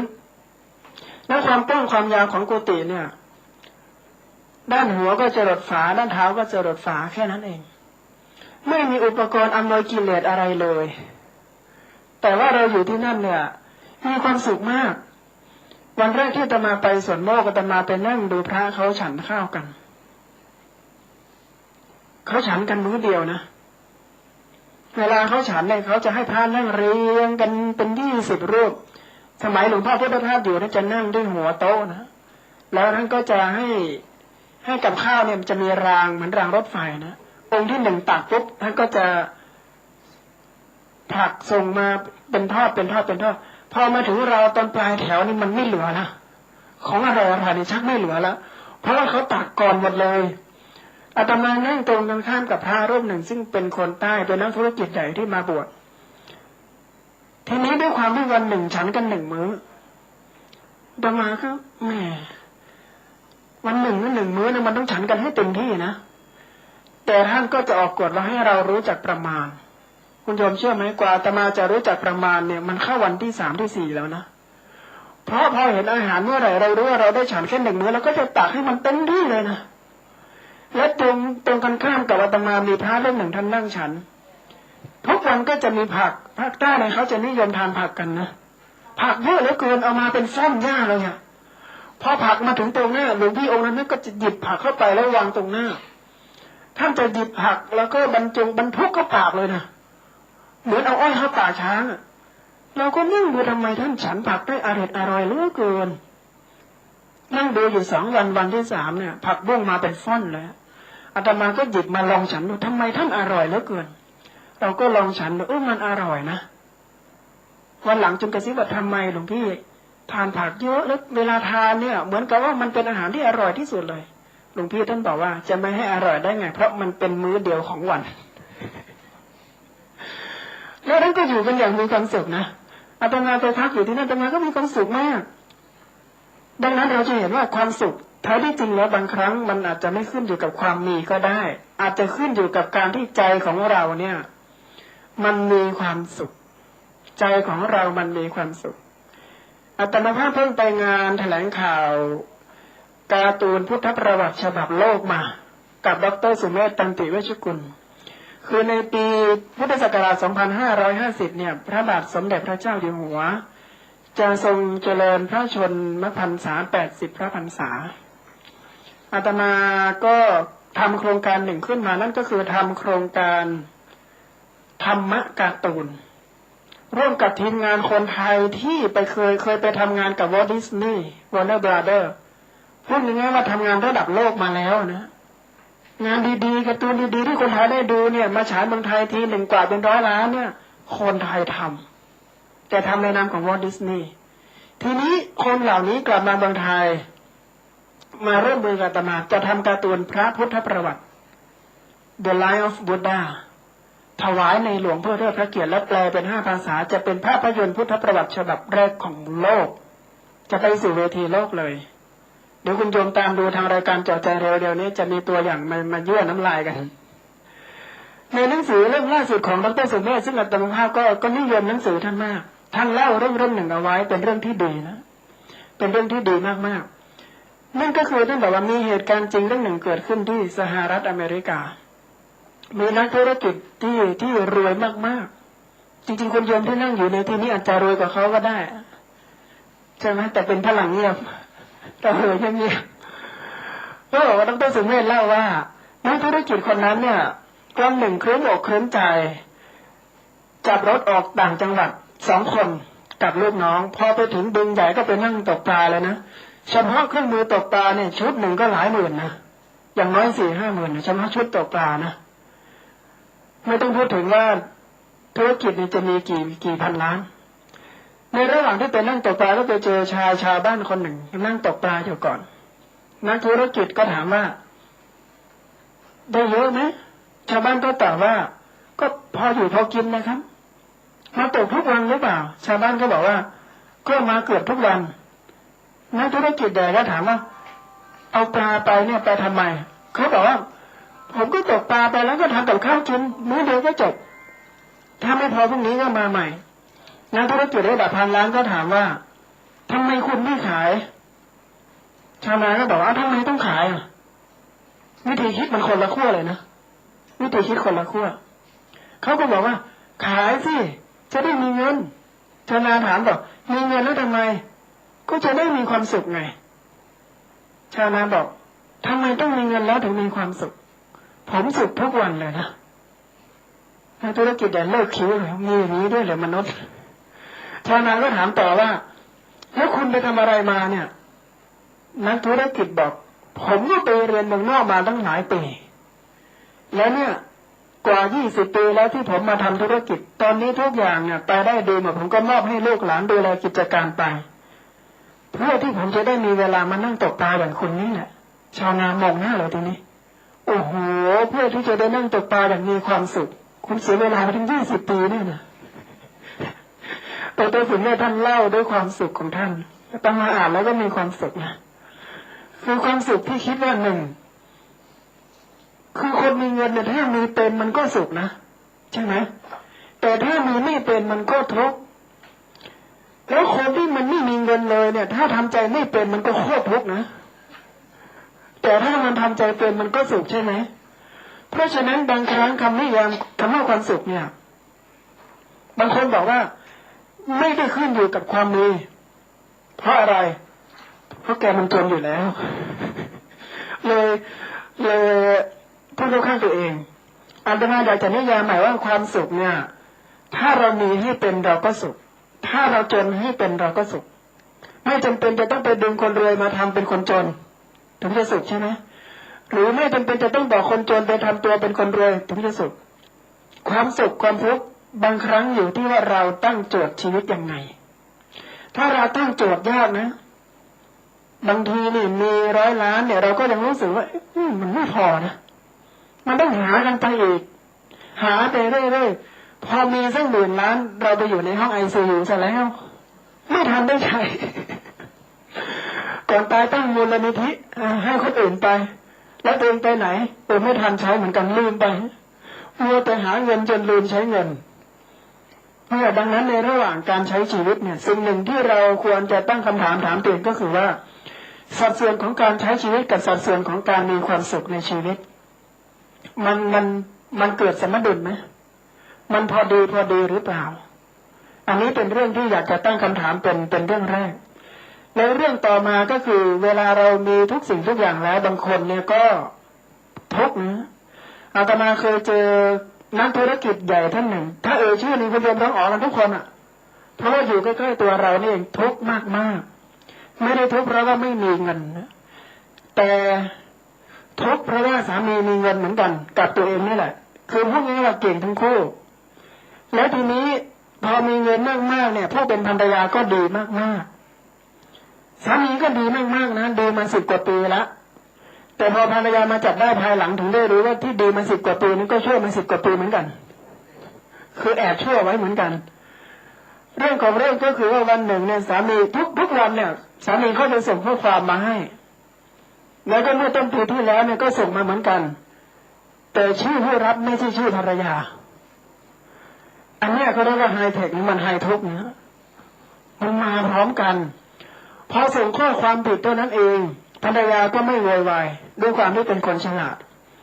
ก็ไปจ้างนักสืบมาตามไปตามมาถึงได้รู้ว่าสามีมีอีกบ้านหนึ่งเป็นเวลา10 ปีแล้วนะที่สำคัญก็คือเขาปิดได้มิดมากและภรรยาเนี่ยเป็นผู้หญิงที่ดีมากๆคือเป็นแม่บ้านแม่เรือนมีลูกแล้วก็ต้องแบกสถานภาพทางสังคมจึงซื่อสัตย์ต่อสามีมากๆและสามีก็ตีบทแตกกระจุยกระจายตั้งแต่ปีแรกถึงปีที่10เลยไม่มีใครรู้พอรู้เรื่องนี้ขึ้นมาเท่านั้นเองสิ่งที่ผู้หญิงสูงศักดิ์คนนี้ทำคือไปซื้อปืนเธอบอกว่าในชีวิตเนี่ยไม่คิดจะไปถือปืนไปยิงใครเพราะมาจากตระกูลที่ได้รับการศึกษาดีพ่อแม่ดีนามสกุลดีแต่พอรู้ว่าสามีสวมเขาให้เท่านั้นเองเธอไปซื้อปืนที่วังบูรพาบอกเขาว่าเอาที่แพงที่สุดนะ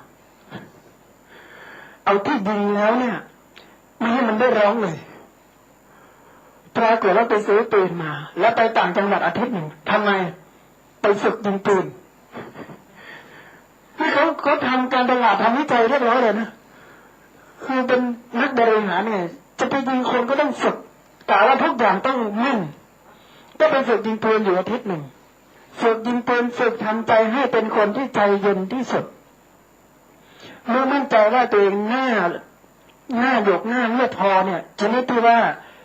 จะเข้าไปยิงคนโดยที่ไม่ตื่นเต้นได้แล้วก็กลับกรุงเทพเย็นวันนั้นเพื่อนซึ่ง100 วันพันปีจะยุ่งเหยิงพอๆกันไม่เคยแวะมาหาเราจู่ๆก็แวะมาที่บ้าน2 คนเข้าไปนั่งคุยกันในห้องนอนคุยไปได้สักพักหนึ่งผู้หญิงที่แบกทุกข์ไว้ทั้งโลกเนี่ยก็ล้วงปืนออกมาจากกระเป๋าเอามาให้เพื่อนที่แวะเข้ามาหาดูเพื่อนตกใจมากเธอไปซื้อปืนมาทำไมพอถามเท่านี้ท่านเองทำนบน้ำตาก็แตกความทุกข์ก็พังลงมาต่อหน้าต่อตาเขาบอกว่าผู้หญิงไทยเนี่ยทุกข์มากถ้าให้มาพูดกันอย่างเปิดใจเนี่ยนะคุณมังคุดเธอพูดเอาไว้ดีมากๆนะว่าผู้หญิงไทยเนี่ยทุกข์ยิ่งกว่าผู้หญิงทั่วโลกเลยเพราะอะไรเวลาผู้หญิงไทยทุกข์เนี่ยไม่ค่อยบอกใครใช่ไหมคือวัฒนธรรมไทยเนี่ยจะเป็นวัฒนธรรมที่ผู้หญิงต้องอยู่ข้างหลังพ พอทุกข์เราไม่กล้านำเสนอตัวเองต่อคนอื่นต่อสังคมไม่กล้าเรียกร้องความยุติธรรมเราเงียบเอาไว้ผู้หญิงคนนี้ก็เล่าให้เพื่อนฟังจนหมดพอเล่าจบเธอก็ถามว่าไหนเธอบอกฉันสิถ้าเธอไปยิงเขาอะไรจะเกิดขึ้นหลังจากนั้นเธอก็บอกว่าก็เจ้าหมอนั่นมันตายแล้วเธอล่ะก็ไม่รู้เหมือนกันไม่ได้เตรียมแผนสองเลยนะคือสามีตายแน่ๆแต่ตัวเองล่ะทำไงพอเพื่อนถามเธอก็เอะใจสามีตายตัวเองคงต้องเข้าคุกธุรกิจล่ะธุรกิจระหว่างประเทศด้วยนะทำบริษัทข้ามชาติเลยเธอก็บอกนั่นสิแล้วลูกที่อยู่อังกฤษ2 คนล่ะทำไงนั่นสินะถูกเพื่อนซักไปสุดท้ายเพื่อนบอกว่าเอาอย่างนี้ไหมฉันว่าเธอไปกับฉันเพื่อนคนนี้ก็เลยพาไปปฏิบัติธรรมกับคุณแม่สิริคืนชัยที่ยุวพุทธิกสมาคมซึ่งใครๆก็ไปปฏิบัติพอไปปฏิบัติธรรมเท่านั้น3 วันแรกผู้หญิงคนนี้นะไปปฏิบัติธรรมเนี่ยยังเอาปืนใส่เป้ไปเลยนะเธอบอกว่าถ้าไปครั้งนี้นะธรรมะเอาไม่อยู่นะจะขึ้นรถมายิงมันเลยก็คือตัดใจไว้แล้วว่าโทษทันของสามีเนี่ยเธอบอกไว้ชัดว่าต้องตายสถานเดียวไม่มีการอุทธรณ์และต่อรองนะตายแล้วไม่พอนะเธอบอกว่าถ้าฉันจริงมันตายนะฉันจะสับเป็นชิ้นๆสับแล้วทำยังไงทอดเป็นชิ้นๆเสร็จแล้วเนี่ยเอาไปตากแดดให้แห้งแล้วตำไม่ละเอียดเลยนะแล้วเอาจุดกับบ้องไฟยิงขึ้นในอากาศนะอย่าให้ความชั่วตกต้องพื้นแผ่นดินคือคนเราเนี่ยเวลารักก็รักมากใช่ไหมเวลามันโกรธมันก็ตัดเลยดังนั้นจึงไม่แปลกนะที่คู่รักเนี่ยเวลาเลิกรักเนี่ยสามารถหั่นกันได้นะเพราะอะไรรักมากก็โกรธมาก3 วันแรกที่เธอไปปฏิบัติธรรมนะคุณยอมเชื่อไหมนั่งร้องไห้ทุกวันครูบาอาจารย์ก็บอกว่าให้หลับตาสิลูก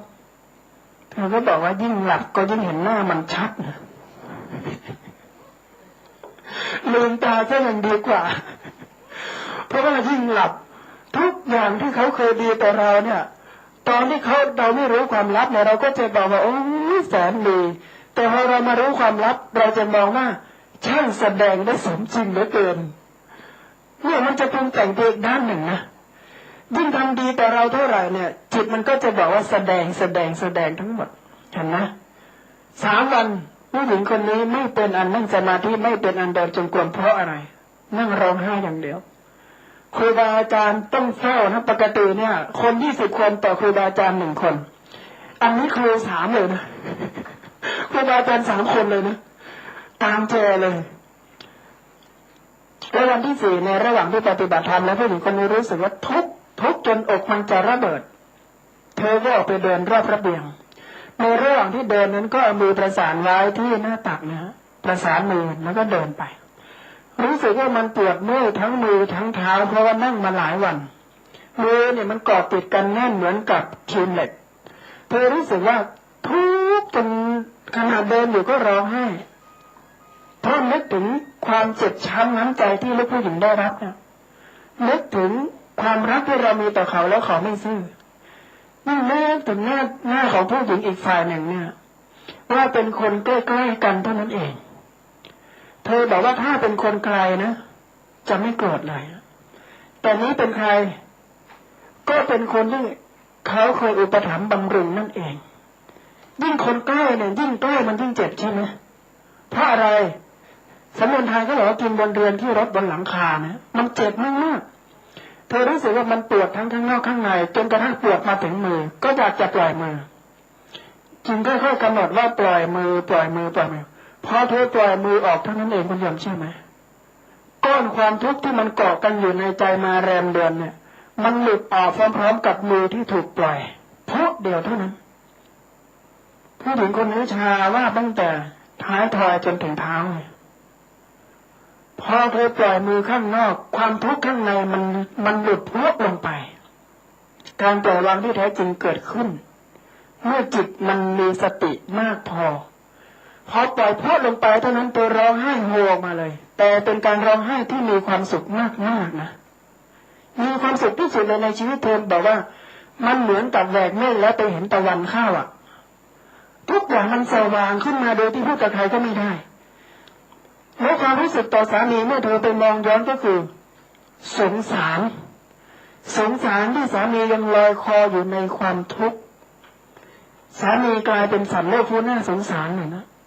เธอยกระดับตัวขึ้นไปเป็นพระโพธิสัตว์ที่มองดูสามีเหมือนกับแม่มองดูลูก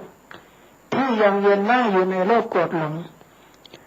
ตั้งแต่วันนั้นเป็นต้นมาผู้หญิงคนนี้พลิกชีวิตไม่โกรธสามีแต่อภัยอย่างสุดจิตสุดใจกลับมาก็ไปบอกสามีว่าเราเลิกกันไม่เอาความก็เลิกกันเงียบๆแต่ทุกวันนี้ก็ยังออกงานสังคมด้วยกันอยู่เธอเล่าให้อาตมาฟังบอกว่าพระอาจารย์ถ้าหนูไม่ไปปฏิบัติธรรมนะตอนนี้หนูคงอยู่ในคุกแล้วชื่อเสียงของหนูนามสกุลของหนูเกียรติภูมิของหนูคงพังลงมาทั้งหมดภายในวันเดียวทุกวันนี้ผู้หญิงคนนี้เอาตัวรอดจากความทุกข์ที่อยู่ในใจแล้วสามารถผ่านวิกฤตที่ร้ายแรงที่สุดในชีวิตมาใช้ชีวิตโฉบเฉี่ยวอยู่ในสังคมได้อย่างมีความสุข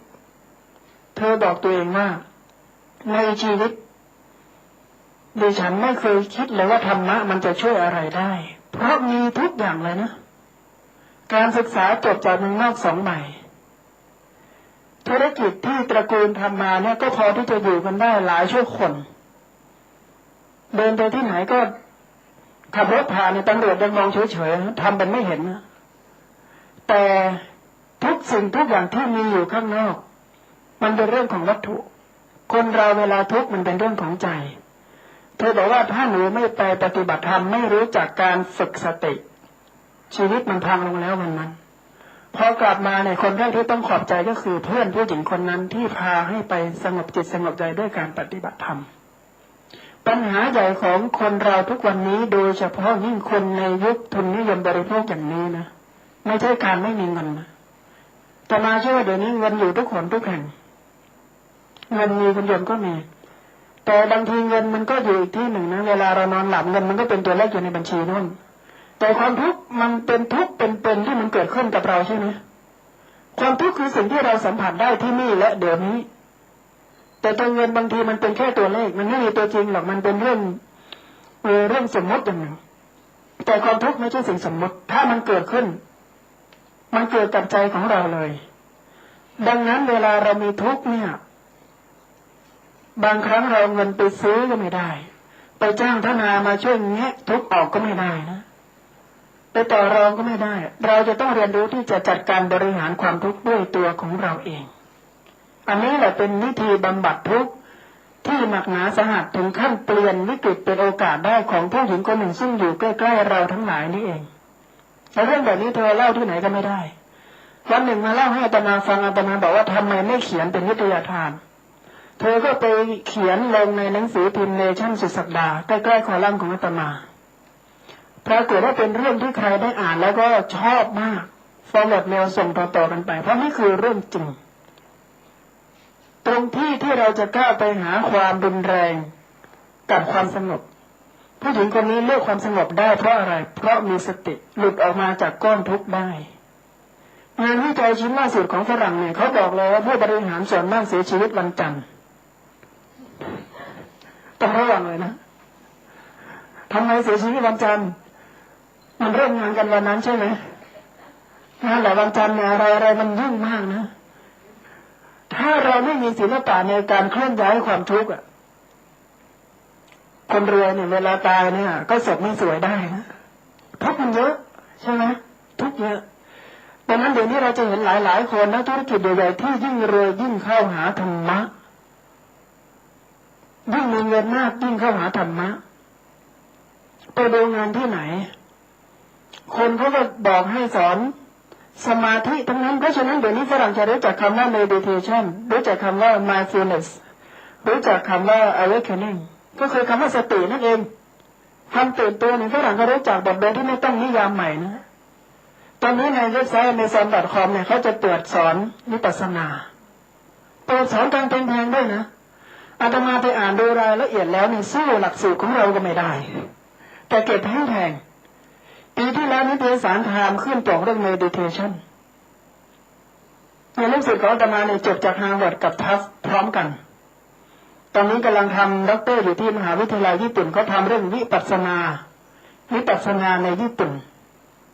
โดยเอาองค์ความรู้เรื่องวิปัสสนาทั่วโลกมาวางให้ดูเลยว่า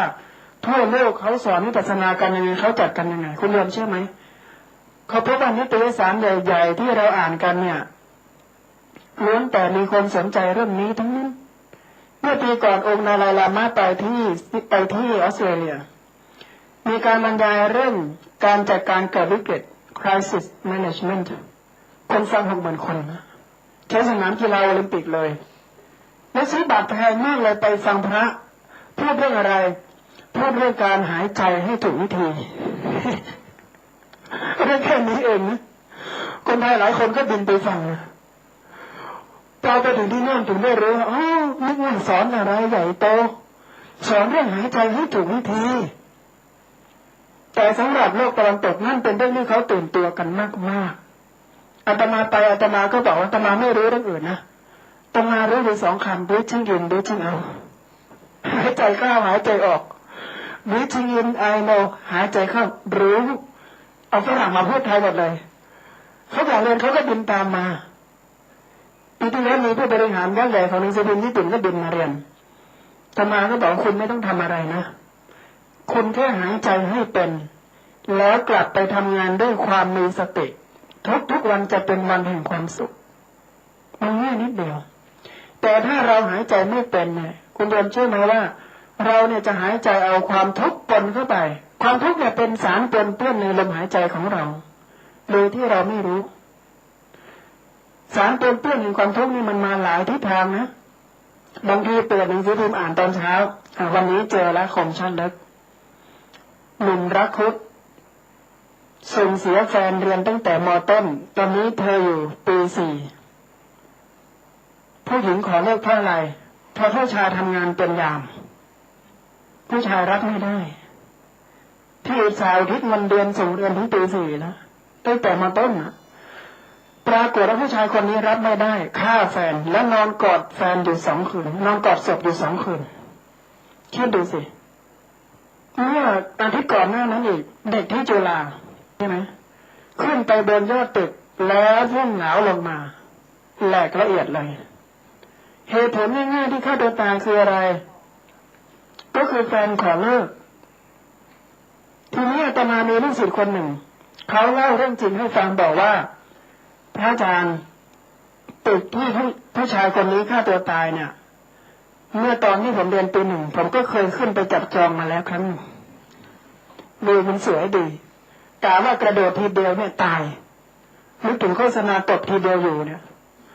เขาบอกว่าอยู่ตรงนั้นดีนะตึกมันสูงถ้าโดดทีเดียวตายด้วยสาเหตุเดียวกันคือผู้หญิงบอกเลิก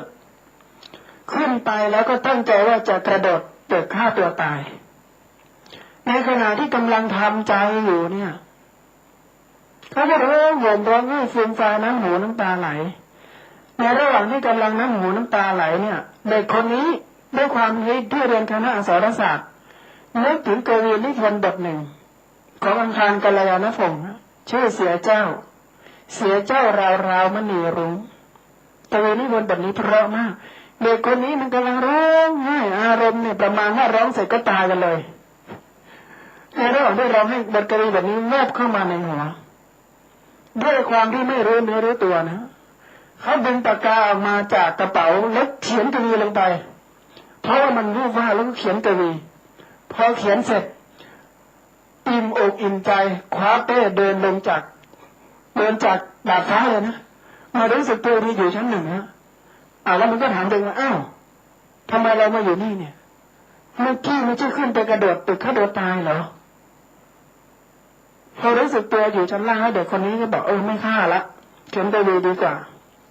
ปีนี้มีงานรวมเล่นกวีนิพนธ์กับสำนักพิมพ์นามมีบุ๊กนะอาตมาเขียนคำนิยมให้เด็กคนนี้พูดได้5 ภาษาเก่งมากๆเป็นนักเรียน AFS ถ้าวันนั้นเขาฆ่าตัวตายสังคมไทยจะเสียยอดคนหนึ่งนะเขารอดมาเพราะอะไร เขาบอกว่านาทีนั้นผมวาดนึกถึงบทกวี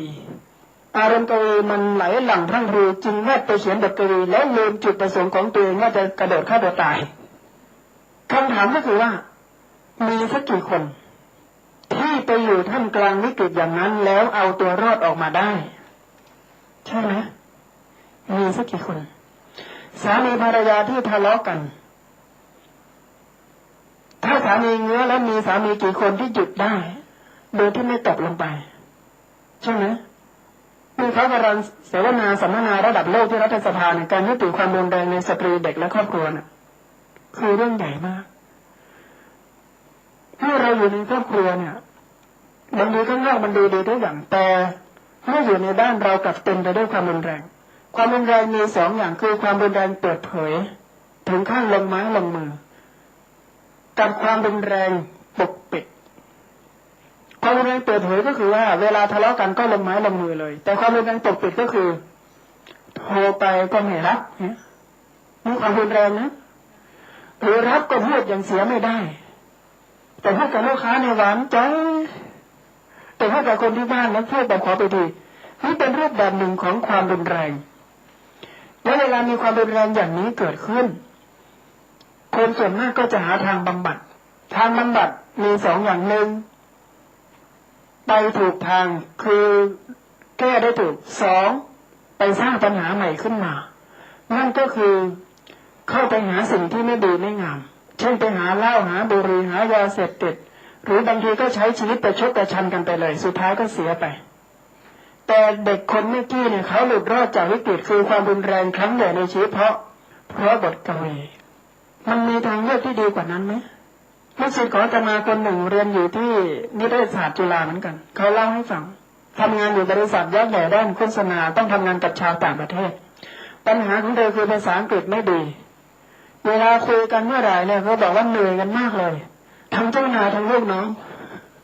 เจรจาธุรกิจเป็นร้อยล้านภาษาอังกฤษไม่ดียุ่งกันมากเลยก็บอกว่าเจรจาทุกครั้งอกสั่นขวัญแขวนทุกที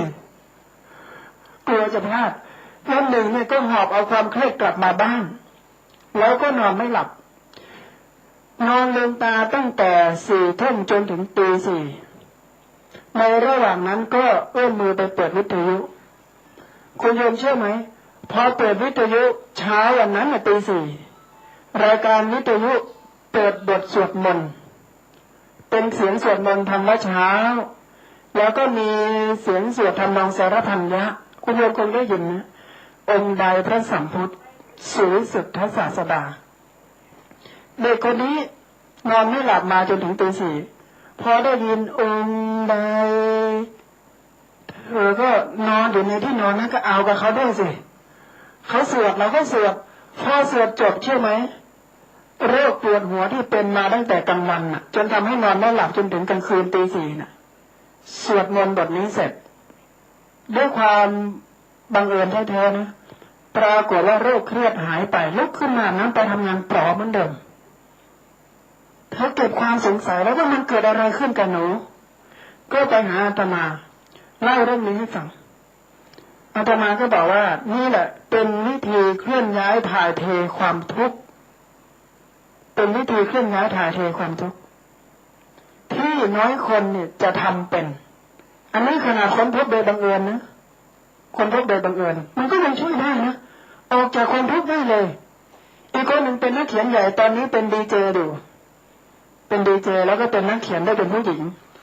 ทุกข์หนักมากถึงขนาดว่าอกหักเนี่ยบินไปเมืองนอกเลยนะกลับมาทำเลที่จะฆ่าตัวตายที่ดีสู้เมืองไทยไม่ได้ต้องกลับมาเมืองไทยอุตส่าห์ลาออกจากดีเจเลยนะแล้วหนึ่งก็ปวดหัวมากรู้สึกเครียดที่สุดในชีวิตเพราะว่าถึงรอยต่อที่ต้องเลือกต้องเลือกว่าจะอยู่จะไปกันยังไง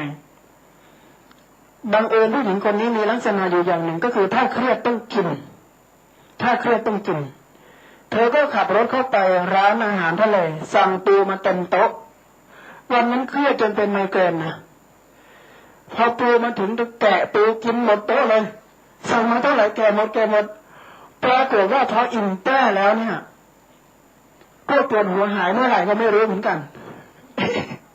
หายเลยนะเธอก็โทรไปหาเพื่อนบอก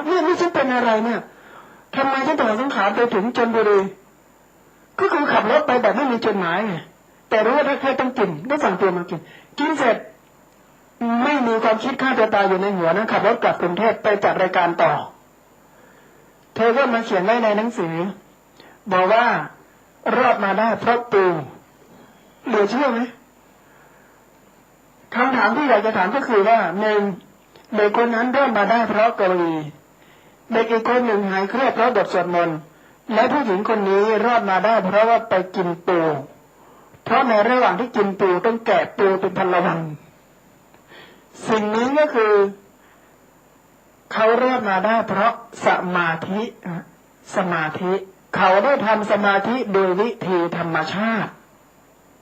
สมาธิโดยวิธีธรรมชาติมันสามารถดึงจิตดึงใจของเราออกมาจากวิกฤตได้ทันทีดังนั้นถ้าคุณโยมทั้งหลายเกิดวิกฤตนะไม่ว่าจะเป็นทะเลาะกันก็ดีหรือรู้สึกง่วงง่ายหงุดหงิดในหัวใจก็ดีอยู่ตรงรอยต่อที่เราจะต้องตัดสินใจครั้งสำคัญก็ดีคุณโยมจะเลือกเจริญสมาธิโดยวิธีสเปะสปะเหมือน3เรื่องนี้ไหมหรืออยากจะมีหลักสูตรดีๆเลยอาตมาจะแนะให้เลยว่าทำที่นี่ทำยังไงอาตมาอยู่มาได้ทุกวันนี้บวชมา18 ปีแล้วมีความสุขทุกวันเหมือนรถขึ้นทางด่วนแล้วนะไม่หันกลับไปมองข้างหลังเลยเพราะเรามีความสุขมาแล้วมีความสุขเพราะอะไรเราฝึกสมาธิทุกวันสิ่งที่จะมาทำก็คือเมื่อตื่นนอนเราก็ฝึกก่อนนอนเราก็ฝึกดูแม้แต่เวลาไปเดินบิณฑบาตเวลาอาตมาเดินบิณฑบาตเชื่อไหมว่าวัดของอาตมาคือวัดเบญจมาศเป็นศูนย์ราชการใช่ไหมอาตมาจะไปเดินบิณฑบาตรอบกระทรวงศึกษาธิการคุณโยมเชื่อไหมรถมันวิ่งกันเยอะเหลือเกินเวลาไปบิณฑบาตเนี่ยต้องเจริญสติกันน่าดูนะบางครั้งเดินตัดกระทรวงศึกษาเนี่ยตำรวจเขาต้องลุ้นอาตมานะว่าท่านจะไหวไหมเพราะแถวนั้นมันบางทีมันไม่มีไฟแดงนะบางช่วงตำรวจเขาต้องช่วยกันดูแต่เราก็เดินเราก็เจริญสติตลอดมีคนไปถามว่าท่านทำงานเยอะแยะเอาเวลาที่ไหนมาฝึกสติแต่มาก็บอกว่าเวลาเราไปเดินบิณฑบาตใจของเราก็อยู่ที่เท้าเราก็กำหนดซ้ายย่างหนอขวาย่างหนอใจมันก็ไม่ฟุ้งใช่ไหมเราก็ได้เติมเต็มให้เมล็ดพันธุ์แห่งความรู้เนื้อรู้ตัวของเราอยู่ตลอดเวลาเราทานข้าวเราก็ได้ฝึกตลอดเวลาเวลาทำงานเราก็ได้ฝึกตลอดเวลาดังนั้นเมื่อเรามีสติใจของเราสงบวาจาของเราสงบกายของเราก็สงบเราจัดการกับวิกฤตได้ไหมวิกฤตต่างๆเนี่ยเข้ามาเยอะมากทุกวันนี้ตำรวจเขียนคอลัมน์อยู่11 คอลัมน์นะในช่วงสุดสัปดาห์ในกรุงเทพธุรกิจในชีวจิตในแห่งคุยซีนในวีในมติชนสุดสัปดาห์ไม่ใช่ไปหมดอ่ะแต่อาตมายังไม่วิกฤตนะยังทำงานอย่างมีความสุขถึงแม้จะสวมหมวกหลายๆใบก็ตามเพราะอะไรก็เพราะว่าเมื่อเราฝึกสติไปถึงระดับหนึ่งใจของเรานี่จะมีภูมิคุ้มกันความทุกข์ชนิดที่ว่าทุกข์กระทบแล้วกิเลสไม่กระเทือนคนส่วนใหญ่เนี่ยเวลาทุกข์กระทบเนี่ยกิเลสมันจะกระเทือนนะคุณโยมสังเกตไหมเวลาเราไปที่สระเอาก้อนหินโยนลงไปใช่ไหมมันจะตีลงกระเพื่อมออกไปแต่เราทั้งหลายก็เช่นเดียวกันเวลาก้อนหินแห่งความทุกข์มันโยนลงในแอ่งน้ำแห่งจิตใจของเรานะบางทีเนี่ยเขาก็ไม่ดูว่าเราตรงๆหรอกนะเขาฝากมาแต่เวลาเรารับเต็มๆเลยนะเขาฝากมานี่เธอรู้ไหมเจ้านายพูดถึงแต่ท่านไม่ได้ว่าอะไรมากมายหรอกนะไหนว่ามาสิจะรับกันเต็มๆอย่างเงี้ยพอรับมาเต็มๆเนี่ยบางทีจากเย็นวันเสาร์ถึงเช้าวันจันทร์ก็ยังไม่หายนี่คือความทุกข์ความทุกข์เนี่ยกระทบกิเลสกระเทือนทำยังไงที่มันกระทบแล้วคุณโยมสามารถทรงตัวอยู่ได้โดยที่เข็มไม้หัวใจไม่แกว่งไม่ไกวทุกกระทบปุ๊บเราก็รู้เท่ารู้ทันหลักสูตรที่ง่ายที่สุดอาตมาขอแนะนำอย่างนี้ว่าทุกวันเนี่ยควรจะได้เจริญสติวันละนิดวันละหน่อยแต่น้อยๆตื่นมาตอนเช้าให้นั่งลงบนเตียงหรือไม่เช่นนั้นก็นอนอยู่บนเตียงนั่นแหละแล้วเฝ้าสังเกตการหายใจของตัวเองที่จมูกก็ได้หรือนี้เช่นนั้นที่ท้องน้อยเนี่ยเหนือลิ้นปี่ตรงลิ้นปี่เนี่ยคุณโยมลองเอามือจับดูสิเอามือจับดูทุกคนเลยนะเอามือจับดูหายใจเข้าท้องมันก็จะพองใช่ไหม หายใจออกท้องก็จะยุบใช่ไหมวันๆหลายคนนะให้ทำหายใจเข้าท้องดันยุบจ้ะเพราะหายใจไม่เป็นเนี่ยลองดูสิเนี่ยหายใจเข้าท้องหายใจออกท้องยุบคุณโยมทำอย่างนี้นะวันละ3 ครั้งหลังอาหารเนี่ยเมล็ดพันธุ์แห่งสติของเราจะได้รับการรดน้ำและเราจะกลายเป็นคนที่รู้เนื้อรู้ตัวมากขึ้นเราจะกลายเป็นคนที่นิ่งและจัดการกับวิกฤตได้ดีมาก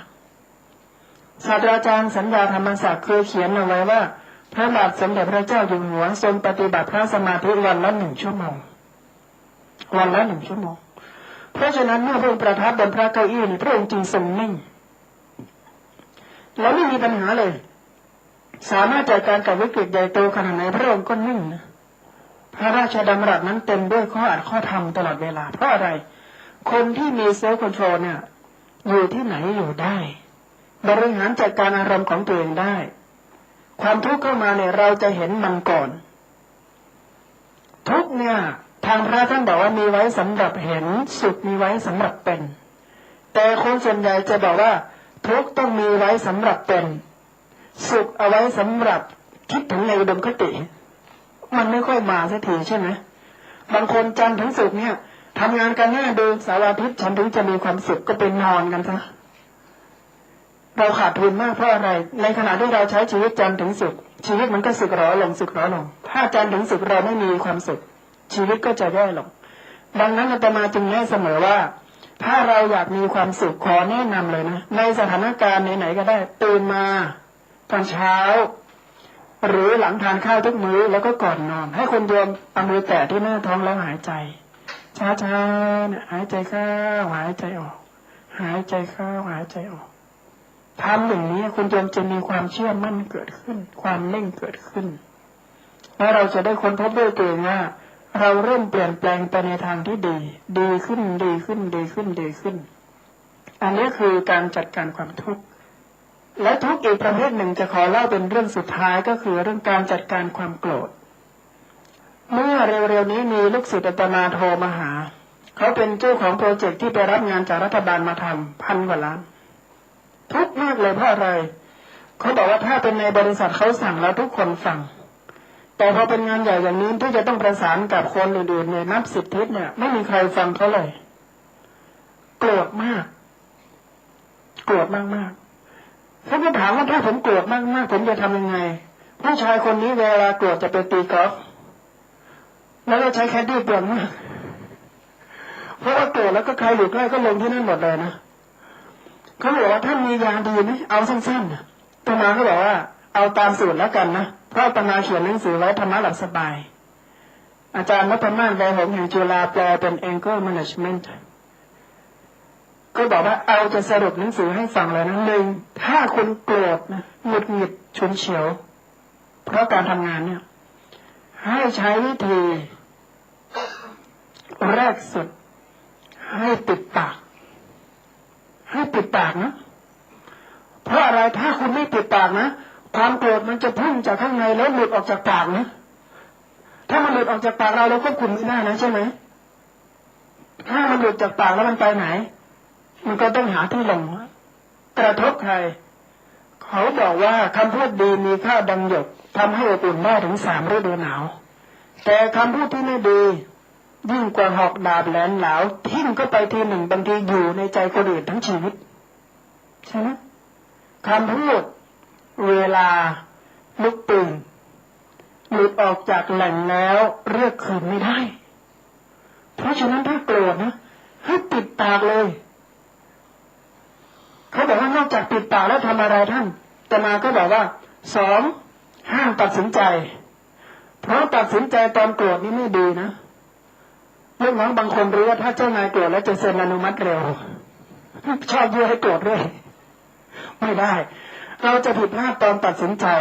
คนที่โกรธมากๆมักตัดสินใจไม่ดีสังเกตไหมว่าเวลาลูกทะเลาะกับพ่อแม่วิ่งออกจากบ้านไปขับรถเจออุบัติเหตุเพราะอะไรการตัดสินใจตอนที่เราโกรธเราไม่ได้ตัดสินใจด้วยใจของตัวเองแต่เราตัดสินใจด้วยใจของยักษ์ใจของมารใช่ไหมมันจึงผิดพลาดเพราะฉะนั้นข้อ2อย่าไปตัดสินใจนะข้อ3โกรธตรงไหน อย่าอยู่ตรงนั้นบางคนโกรธแล้วนั่งมันอยู่ตรงนั้นไม่หนีนั่งท่าอยู่ตรงนั้นแล้วที่ประชุมก็เป็นใบ้ไปกับเราหมดเพราะอะไร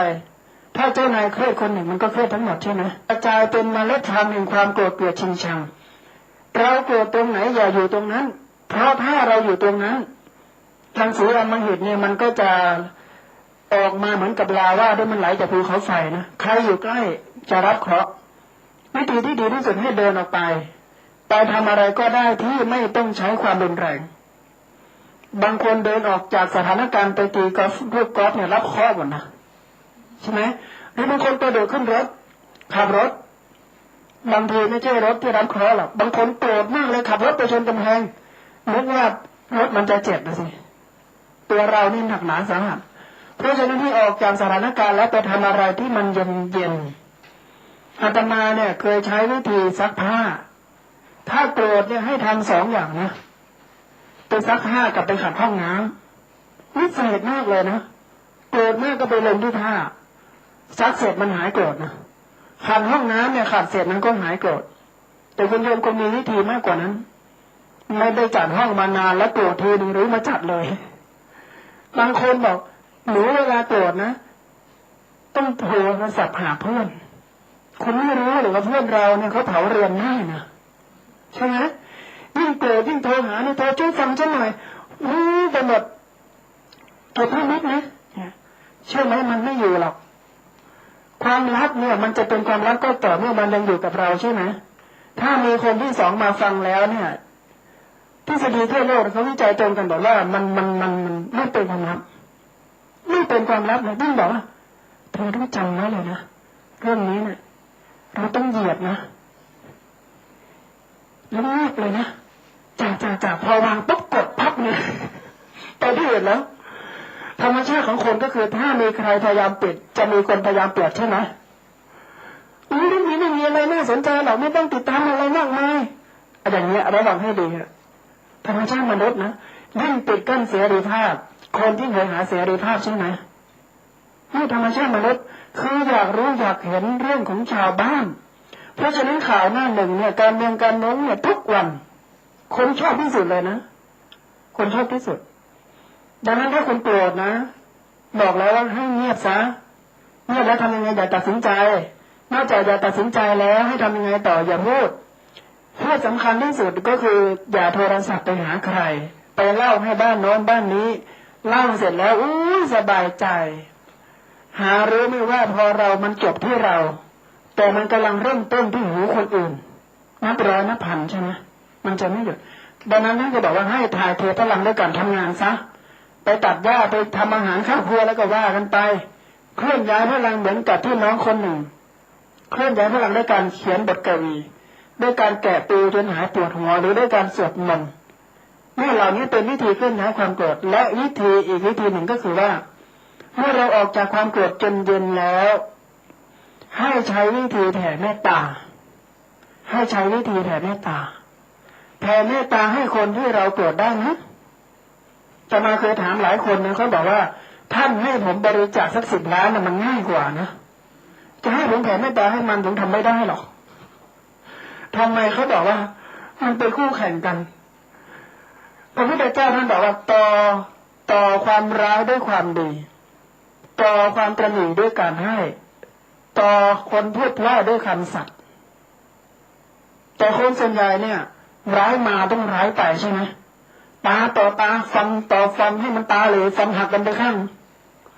วิธีอย่างนี้เนี่ยมันไม่จบประการต่อไปก็ขอแนะนำว่าให้เราแผ่เมตตาอาตมาเคยสังเกตใจตัวเองเวลาโกรธเนี่ยถ้าแผ่เมตตามันจะหายนะมันจะหายนั่นก็คือให้เรานึกถึงดวงหน้าของคนที่เป็นต้นตอของความโกรธของเรานะและนึกในใจว่า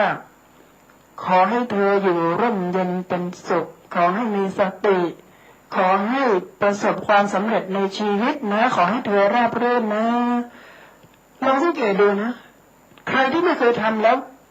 กลับไปนั่งสมาธิหายใจเข้าออกยาวๆลึกๆนึกถึงศัตรูคู่อริของเราที่มันสวยเกินหน้าเกินตาเรา